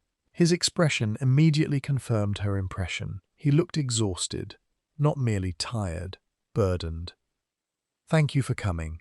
My dear Mr. Keel, mysterious invitations are difficult to resist. A faint smile appeared, only briefly. Without further explanation, he led her upstairs. Past family portraits, past guest rooms, past a narrow staircase rarely used. Finally, they reached the attic. Dust floated through sunlight streaming from a small circular window. Old trunks lined the walls.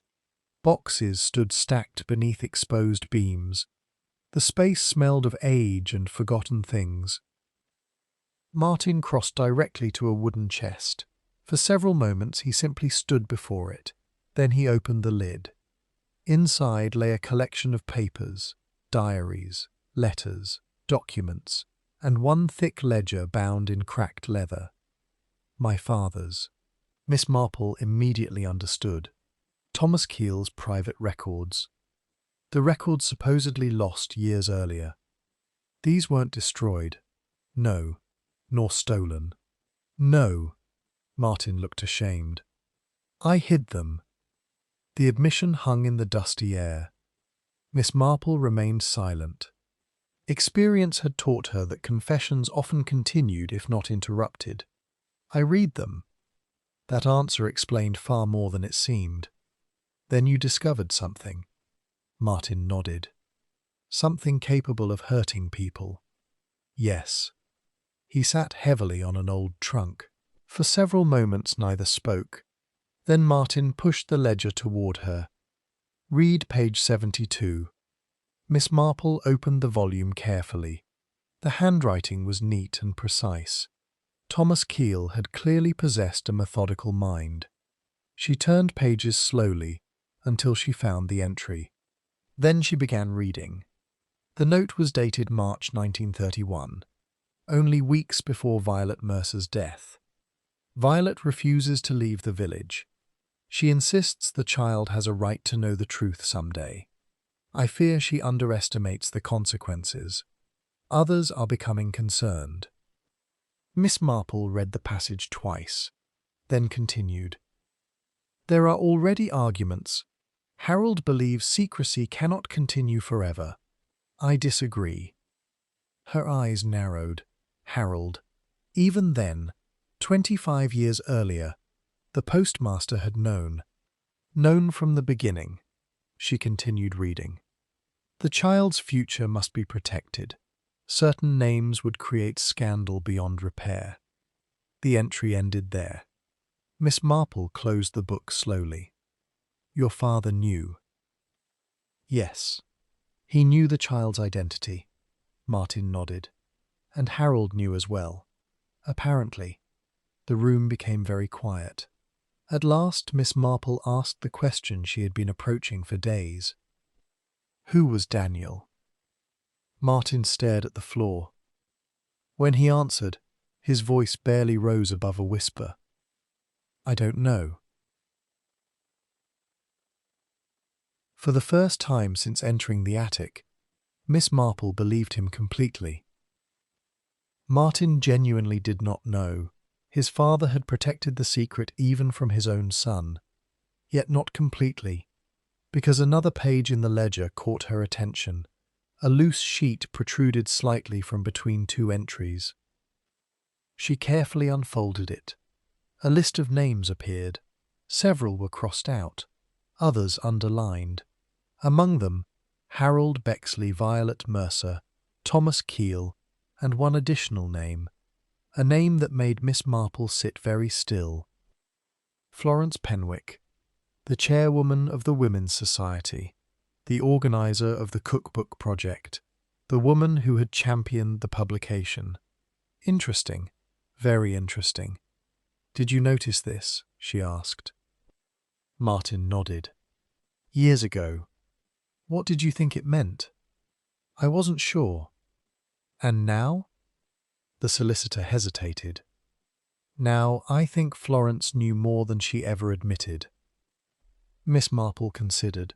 Florence had certainly been present from the beginning. She had helped organize the cookbook, helped access archives, helped gather records.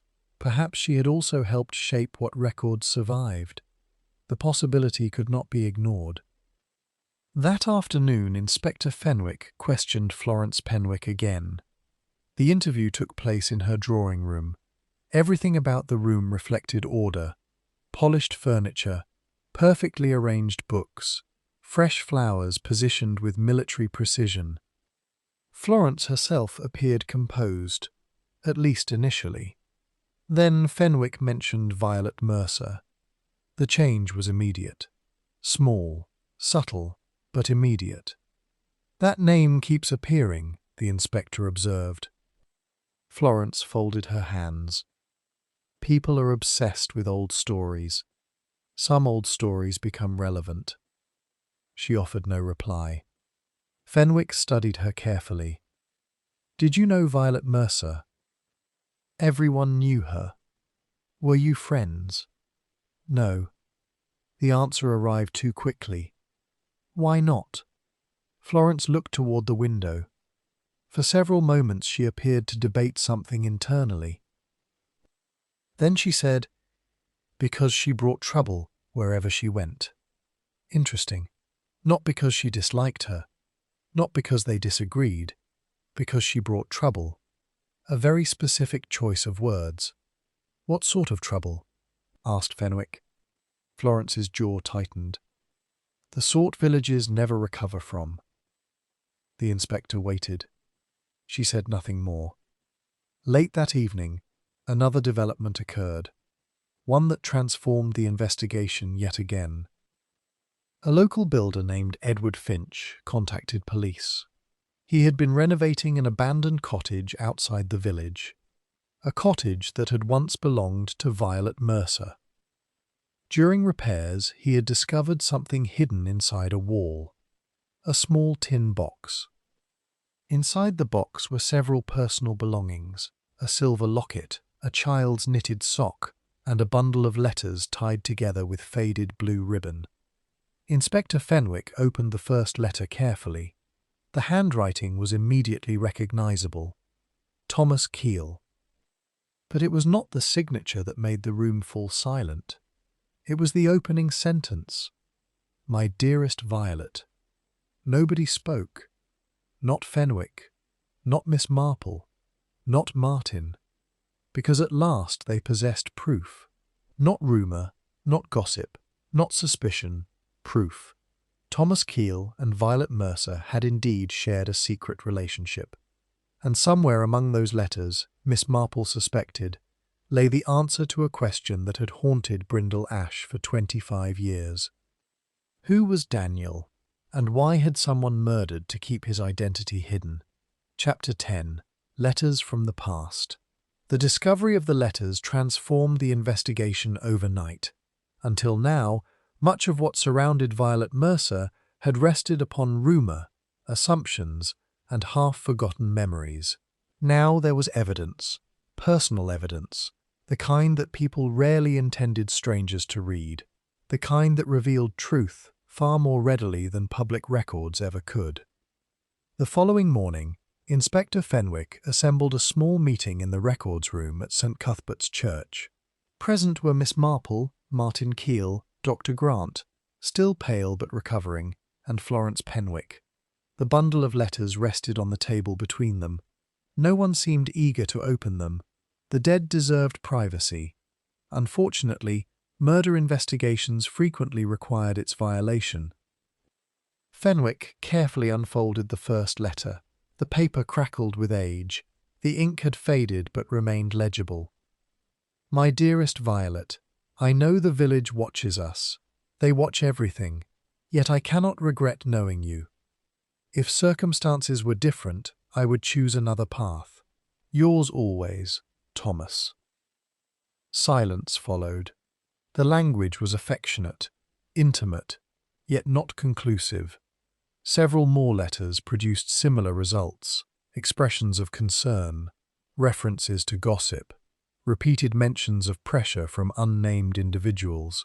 Then, halfway through the collection, Miss Marple discovered something more substantial. A letter dated February 1931, only weeks before Daniel appeared in the photograph. She began reading aloud. The child deserves honesty. I know others disagree. Harold insists secrecy is necessary. Florence agrees with him. But I cannot believe a life should be built upon a lie. Every person at the table became still. Harold, Florence, both directly involved. Miss Marple continued. You tell me I worry too much. Perhaps I do. Yet I fear what may happen if certain people learn the truth. The letter ended there. Fenwick leaned back. That places Florence directly inside the secret. Florence's face had become noticeably pale. Would you care to explain? Asked the inspector. For a moment she looked surprisingly old. Not guilty, simply tired. I knew Violet. The admission came quietly. We've established that. No, Florence replied. We knew each other far better than people realized. Miss Marple watched carefully. Something important was coming. I wasn't her enemy. That statement surprised everyone. Then why hide it? Asked Dr. Grant. Florence stared down at the letters. Because after her death, everyone preferred convenient stories. The room remained silent. Finally she sighed. Violet wasn't what people claimed. Meaning? Asked Fenwick. She wasn't reckless. Florence's voice grew softer. She was frightened. The statement carried genuine feeling. Miss Marple noticed. So did Martin. Frightened of whom? Fenwick asked. Florence hesitated. Then, not Thomas. Again silence. Who then? Asked Miss Marple. Florence looked toward the church window. For several moments she appeared unwilling to answer. Then she did. The child's grandfather. The room froze. Miss Marple felt a sudden tightening of thought. A new possibility opened instantly, one she had not fully considered. If Thomas Keel was Daniel's father, and that was still only a possibility, then the grandfather would be Thomas's father. But Florence shook her head before anyone could speak. No. The single word altered everything. No? Repeated Fenwick. No. Florence's hands trembled slightly. Thomas wasn't Daniel's father. Nobody moved. Martin stared at her. What? The word escaped, almost involuntarily. Florence met his eyes. Thomas loved Violet. She swallowed. But Daniel wasn't his child. For several seconds the room remained utterly silent. Then Miss Marple spoke. Thomas protected the child. Florence nodded. Yes, which means he was protecting someone else. Again, Florence nodded. Inspector Fenwick slowly sat down. The entire structure of the mystery had just shifted. For days, everyone had assumed Thomas Keel was the father. The letters encouraged that assumption. The gossip supported it. The photograph seemed to point toward it. And yet Florence was adamant. Thomas was innocent. At least of that. Who was the father? Fenwick asked. Florence closed her eyes. I don't know. Miss Marple believed she was telling the truth.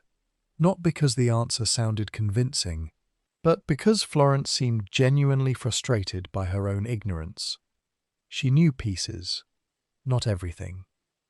After the meeting ended, Miss Marple remained behind in the records room. The letters lay spread across the table. Most concerned ordinary matters, feelings, fears, plans. Yet one detail suddenly attracted her attention. A recurring phrase. It appeared in 3 different letters. The arrangement. Never explained, never defined, always referenced as though both writers understood it completely. Miss Marple reread the passages. Harold says the arrangement must continue. I dislike the arrangement more every day. If the arrangement fails, Daniel will suffer. She sat back slowly. Arrangement, not adoption. Not guardianship, not secrecy. Arrangement. A practical word. A legal word. Almost the sort of word a solicitor might use. Her eyes moved toward Martin Keel, then toward Thomas's old letters, then toward the family records. And suddenly a thought arrived. Not a solution. Not yet. But something very close. That evening, she visited the church cemetery once more. The sun was setting. Long shadows stretched across the grass. Birdsong drifted through the trees. She walked first to Violet Mercer's grave, then to Thomas Keel's, and finally to a third grave she had never previously examined. The grave belonged to a man named Albert Penwick, Florence Penwick's late husband.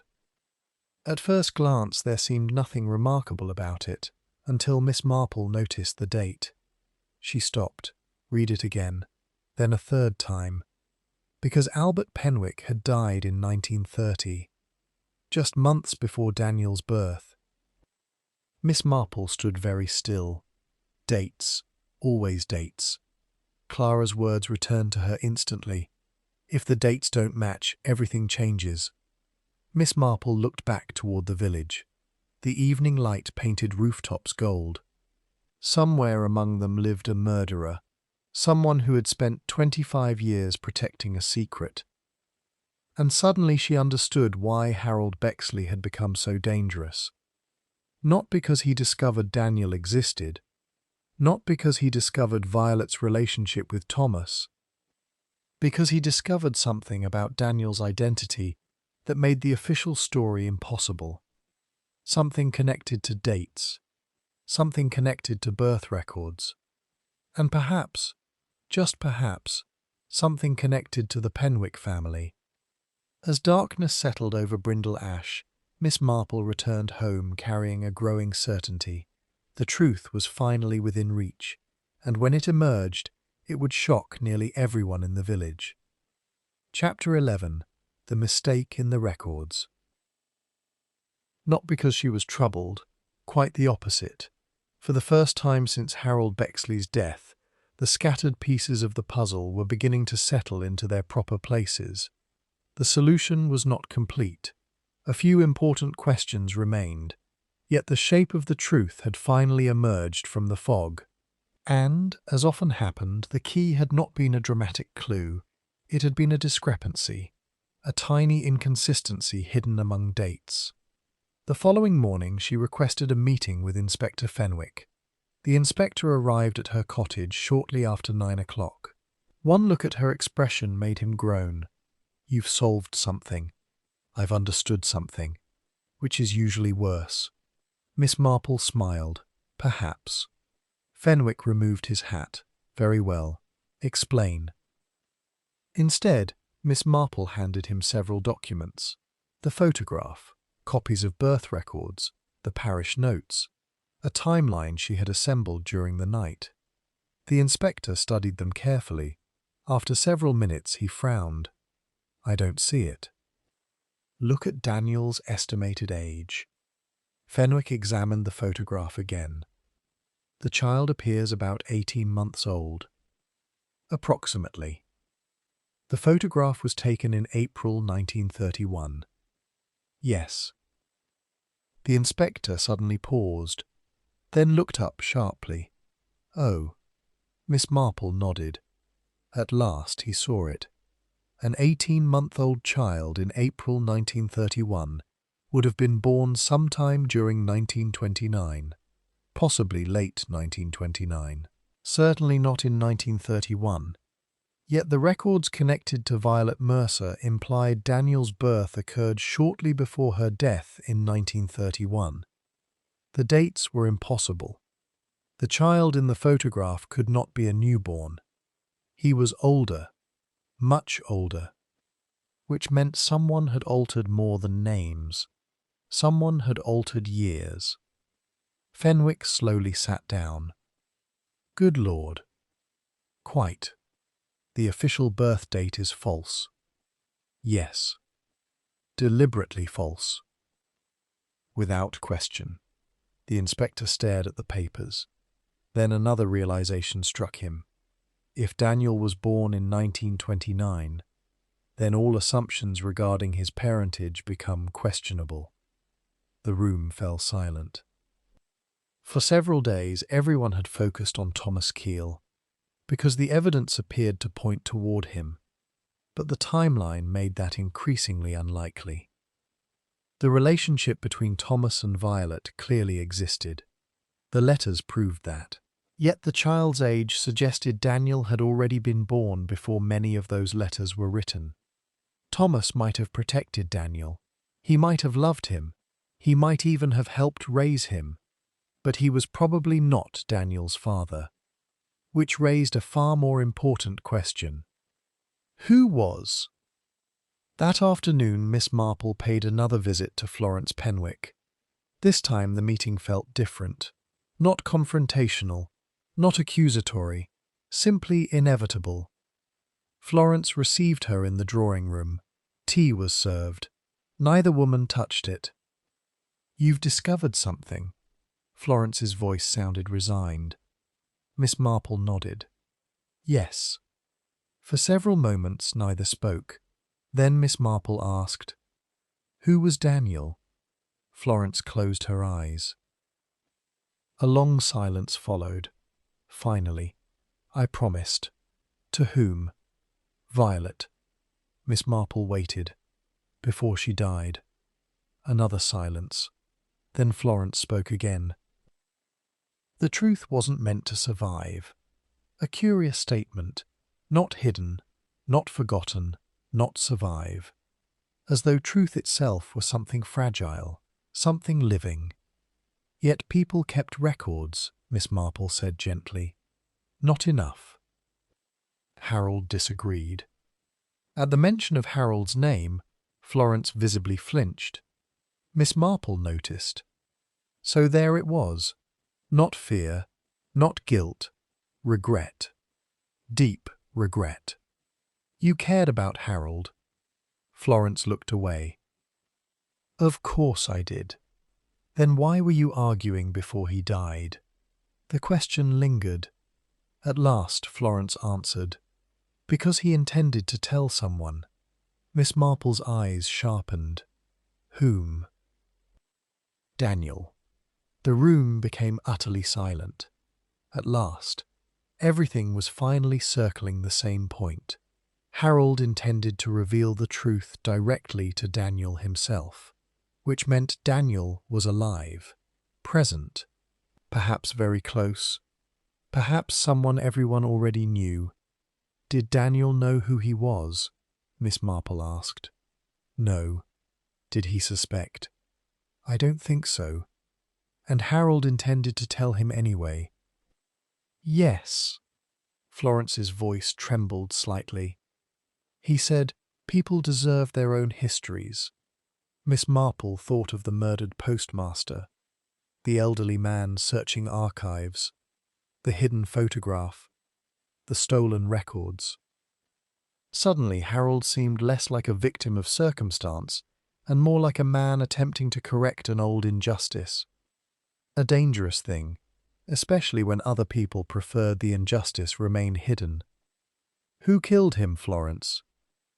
The older woman stared into her teacup. For several moments Miss Marple wondered whether she would answer. Then Florence whispered, "I don't know." And again Miss Marple believed her. Not because Florence seemed innocent of everything. She clearly was not. Florence had concealed information, protected secrets, misled investigators. But murder? No. Something about her sorrow felt genuine. That evening, Inspector Fenwick arrived with fresh news. A breakthrough. One of the recovered letters contained a folded document previously overlooked. A legal document, partially damaged, unsigned, but highly revealing. Fenwick placed it on Miss Marple's table.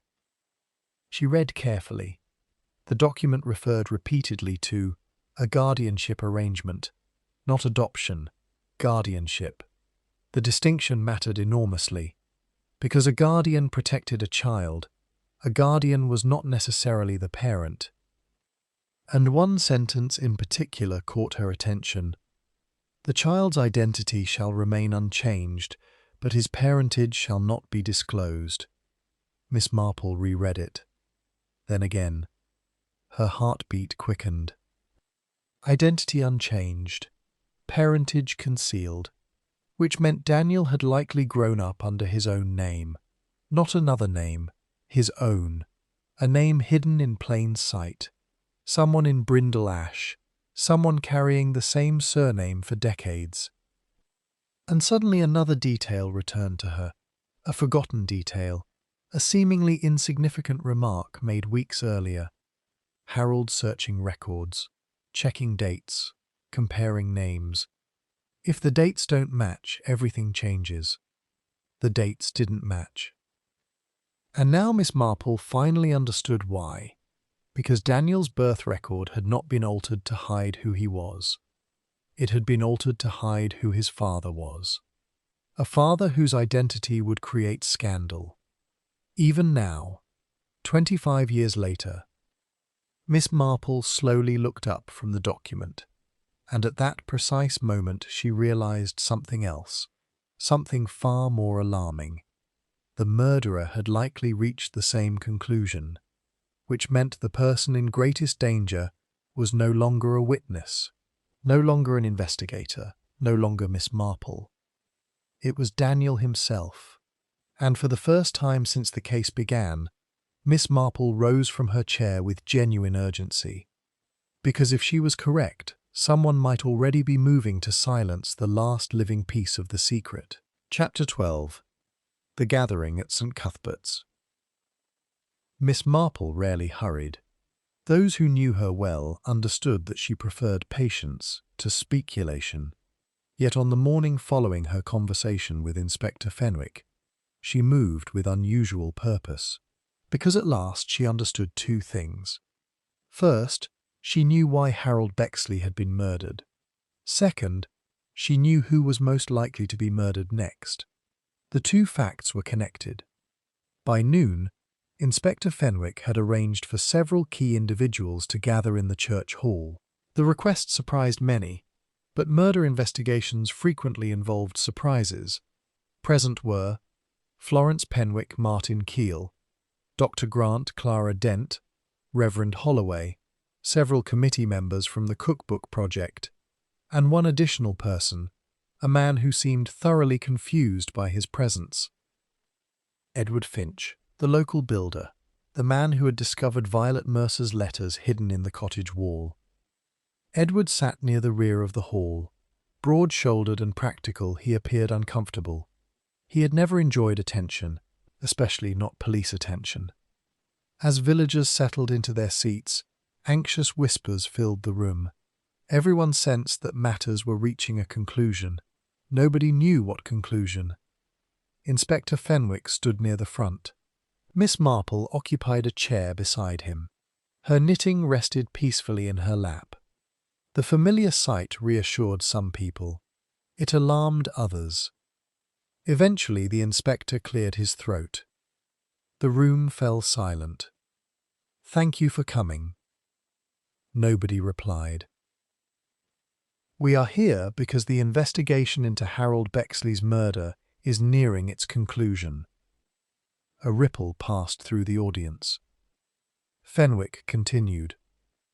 "Much confusion has surrounded this case." "Quite a lot," murmured Miss Marple. A few nervous laughs emerged. The inspector ignored them. "For weeks we have examined recipes, family records, letters, photographs, and archives." He paused. "Yet the true heart of the matter was never a cookbook." Miss Marple nodded gently. "No, the true heart of the matter was a child." The room became still. Across the hall, Florence Penwick closed her eyes. Miss Marple rose slowly. "My dear friends, villages are very peculiar places." Several people exchanged puzzled glances. They remember everything and forget everything simultaneously. She folded her hands. 25 years ago, Violet Mercer gave birth to a son." No one interrupted. That fact became inconvenient. Her gaze moved around the room. Some people wished to protect the child. Martin Keel lowered his eyes. Others wished to avoid scandal. Florence stared at the floor. And over time, the truth became buried beneath altered records and misplaced documents. Miss Marple paused. "Yet buried truths have an unfortunate habit of growing roots." The silence deepened. "Harold Bexley discovered the secret." Inspector Fenwick nodded. "He learned that the official records had been altered." Miss Marple continued. "He also learned something far more important." Now she turned toward Edward Finch. The builder looked startled. "Mr. Finch? Me?" "Yes." The room collectively shifted. Edward looked genuinely bewildered. "I don't understand." Miss Marple smiled kindly. "No, until recently, neither did you." A terrible stillness settled across the hall. Then Miss Marple spoke the words that changed everything. Daniel was raised under his own surname. Edward frowned. "I still don't follow." "You should." Miss Marple's voice remained gentle. "Because Daniel Mercer became Edward Finch." The hall erupted. Gasps, whispers, exclamations. Edward simply stared. "What?" The word barely emerged. Miss Marple waited, then continued quietly. "The birth records were altered. The dates were changed. The identities were obscured. But one thing remained consistent." She picked up the old photograph. The child in this photograph could not have been born in 1931. Several people nodded slowly. He was older. Miss Marple held up the image. And when Harold compared dates, family records, and parish notes, he discovered the truth. Edward sat motionless. The child survived. Miss Marple's voice softened. "And he grew up believing a story that wasn't entirely true." Edward's face had gone pale. "Are you saying Violet Mercer was my mother?" The room became utterly silent. Miss Marple nodded. "Yes." The builder looked as though the floor had disappeared beneath him. For several moments he could not speak. Then, "My God." No one contradicted him. Inspector Fenwick stepped forward. "And Harold intended to tell you?" Edward looked up sharply. "What?" He discovered the truth shortly before his death. The builder stared. "Why didn't he tell me?" Miss Marple answered. "Because someone killed him first." The words settled heavily over the room. At last they had arrived at the centre of the mystery. Yet one question remained. Who? Miss Marple slowly turned. Her gaze settled upon a single face. Florence Penwick. The older woman sat perfectly still. Too still. Several villagers followed Miss Marple's gaze. Florence looked suddenly fragile, not angry, not defiant, simply exhausted. "My dear Florence." The words were almost compassionate. Tears appeared in Florence's eyes immediately. And in that moment, before she spoke a single word, half the room understood. She knew. She had always known. Whether she was the murderer, however, remained unanswered. Miss Marple took a slow breath. "Would you care to tell them what happened 25 years ago?" Florence closed her eyes. And when she finally began to speak, her voice was barely more than a whisper. "I never meant for any of this to happen." Chapter 13. The Last Recipe. Rain tapped softly against the stained glass windows. The old building seemed to hold its breath. Every face remained fixed upon Florence. The elderly woman who had spent years organizing village events, church fundraisers, charity drives, and cookbook exhibitions. The woman who knew everyone's birthdays, everyone's anniversaries, everyone's business, and, as it turned out, everyone's secrets, especially one. Florence opened her eyes slowly. Tears glistened there.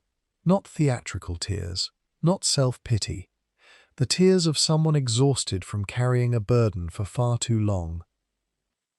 "I promised Violet," her voice trembled. "I promised I would protect him." Edward Finch sat motionless. The revelation regarding his identity still seemed beyond comprehension. "My mother?" he whispered. Florence looked toward him. A terrible sadness crossed her face. "Yes." The room remained silent. "Violet loved you more than anything." Edward lowered his head. "And my father?" There it was. The question that had driven the entire mystery. The question Harold Bexley had spent weeks trying to answer. The question people had killed to conceal. Florence closed her eyes, then answered. "Your father was not Thomas Keel." No one seemed surprised anymore. Miss Marple had already led them to that conclusion. But Thomas protected Violet. Yes. He loved her? Florence nodded. He wanted to marry her. Martin Keel stared.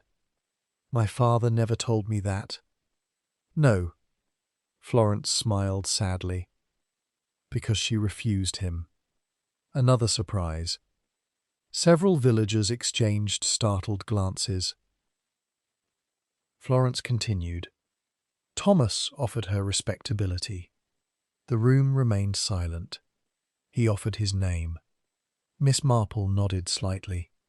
That fit the letters perfectly. "But Violet wouldn't lie." Florence swallowed. She insisted the child deserved the truth. A silence followed. Then Edward asked the question once more. "Who was my father?" Florence looked toward Miss Marple, not because she wanted help, because she knew Miss Marple already understood. And Miss Marple did. The answer had emerged gradually from the records, the dates, the guardianship agreement, the altered birth entries, the missing pages, and one detail almost everyone had overlooked. Miss Marple spoke quietly. The father was Albert Penwick. The church hall exploded with shock. Several people gasped aloud. One woman nearly dropped her handbag. Florence lowered her head. She did not deny it, because it was true. Albert Penwick, her husband, dead for 25 years, respected farmer, church committee member, model citizen, and the man whose name had never appeared in any record. Edward stared at Florence, unable to speak. The elderly woman finally nodded. Yes. The single word seemed to cost her enormous effort. Albert was Daniel's father. Silence. Then Florence began speaking, not as a suspect, not as an accused woman, but as someone finally setting down a burden. Years earlier, Albert Penwick had begun a relationship with Violet Mercer. At first it had been discreet, then serious, then disastrous. When Violet became pregnant, Albert panicked. Not because he hated her, not because he hated the child, because he feared scandal. He was married, prominent, respected, and cowardly. Violet refused to disappear, refused money, refused silence, refused shame. She intended to raise her child openly. That decision terrified Albert. Yet before matters could fully erupt, Albert died unexpectedly in 1930 after a farming accident. His death altered everything. Without Albert alive to acknowledge Daniel, Florence faced a choice: public scandal or secrecy. And so an arrangement was created. Thomas Keel helped. Harold Bexley helped. Several others helped. Daniel would be raised safely, protected, provided for. His identity would remain hidden. The official records would be altered, and eventually everyone would forget. At least that was the plan. Miss Marple sighed softly. The difficulty with secrets is that they rarely cooperate. A few nervous laughs emerged. Florence nodded. No. Then her expression changed. A deeper sorrow appeared. Because now came the truly important part: Harold's murder. Inspector Fenwick stepped forward. Who killed Harold Bexley? Florence closed her eyes. When she answered, her voice was almost inaudible. I didn't. Miss Marple immediately nodded. I know. Several villagers looked surprised. Miss Marple continued. Florence concealed the truth. She paused. But concealment and murder are not the same thing. Fenwick folded his arms. Then who? Miss Marple turned slowly. Her gaze settled on a man standing near the rear of the hall. Martin Keel. The solicitor went completely still. A collective gasp swept through the room. Martin looked stunned. Then hurt, then something else. Resignation. I wondered when you'd reach me. The words fell heavily into the silence. Miss Marple nodded sadly. My dear Mr. Keel. Martin laughed once. A hollow sound. It wasn't supposed to happen. Edward stared. You killed Harold? Martin closed his eyes. Yes. The confession seemed to drain the strength from him. Several people cried out. Others simply stared. Miss Marple continued gently. You discovered the truth after finding your father's hidden records. Martin nodded. Years ago. You learned Thomas Keel wasn't Daniel's father. Yes. You also learned Thomas had sacrificed everything to protect Daniel. Yes. Martin looked toward Edward. My father spent half his life protecting a child who wasn't even his. The bitterness in his voice revealed decades of resentment. Not hatred, resentment. He gave away money. Martin swallowed. He altered records. Another pause. He carried guilt that wasn't his. The room remained silent. And then Harold decided to reveal everything. Miss Marple nodded. At last, the final piece settled into place.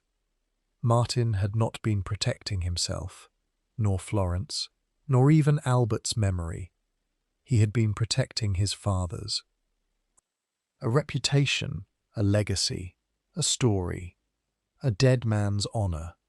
And in doing so, he had crossed a terrible line. When Harold told you he intended to reveal the truth, Miss Marple said quietly, You panicked. Martin nodded. I begged him not to. The solicitor's voice cracked. He wouldn't listen.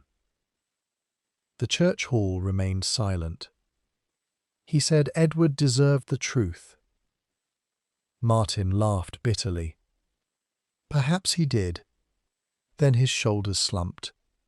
And I poisoned the cake. No one moved. No one spoke.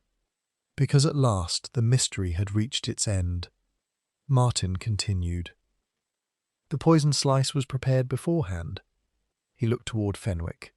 I knew Harold always chose saffron cake. Inspector Fenwick nodded grimly. And Dr. Grant. Martin looked away. He discovered the altered maternity records. Yes, I couldn't let him finish. The admission hung in the air. Not murder, but attempted murder. Enough, more than enough. Constables moved quietly toward him. Martin offered no resistance. None whatsoever. As handcuffs clicked into place, he looked toward Edward Finch. For several moments neither man spoke. Then Martin said softly, I'm sorry. Edward did not answer, because there was nothing left to say. Epilogue, the Cookbook. 3 weeks later, Brindle Ash began returning to normal, as much as any village ever did. Martin Keel awaited trial. He confessed fully. The evidence supported every detail. Florence Penwick withdrew from most public activities. Yet many villagers eventually forgave her. Not because she had been right, because they understood how impossible her choice had once seemed. Edward Finch visited Violet Mercer's grave for the first time, then a second, then a third. Each visit lasted longer than the one before. One afternoon, Miss Marple encountered him there. I don't know what to feel. She smiled kindly. My dear, neither does anyone else in such situations. Edward laughed softly. No. They stood together for a while. The church bells rang in the distance. Summer sunlight warmed the grass. Finally, Edward looked toward the village. At least now I know who I am. Miss Marple nodded. That is never a small thing.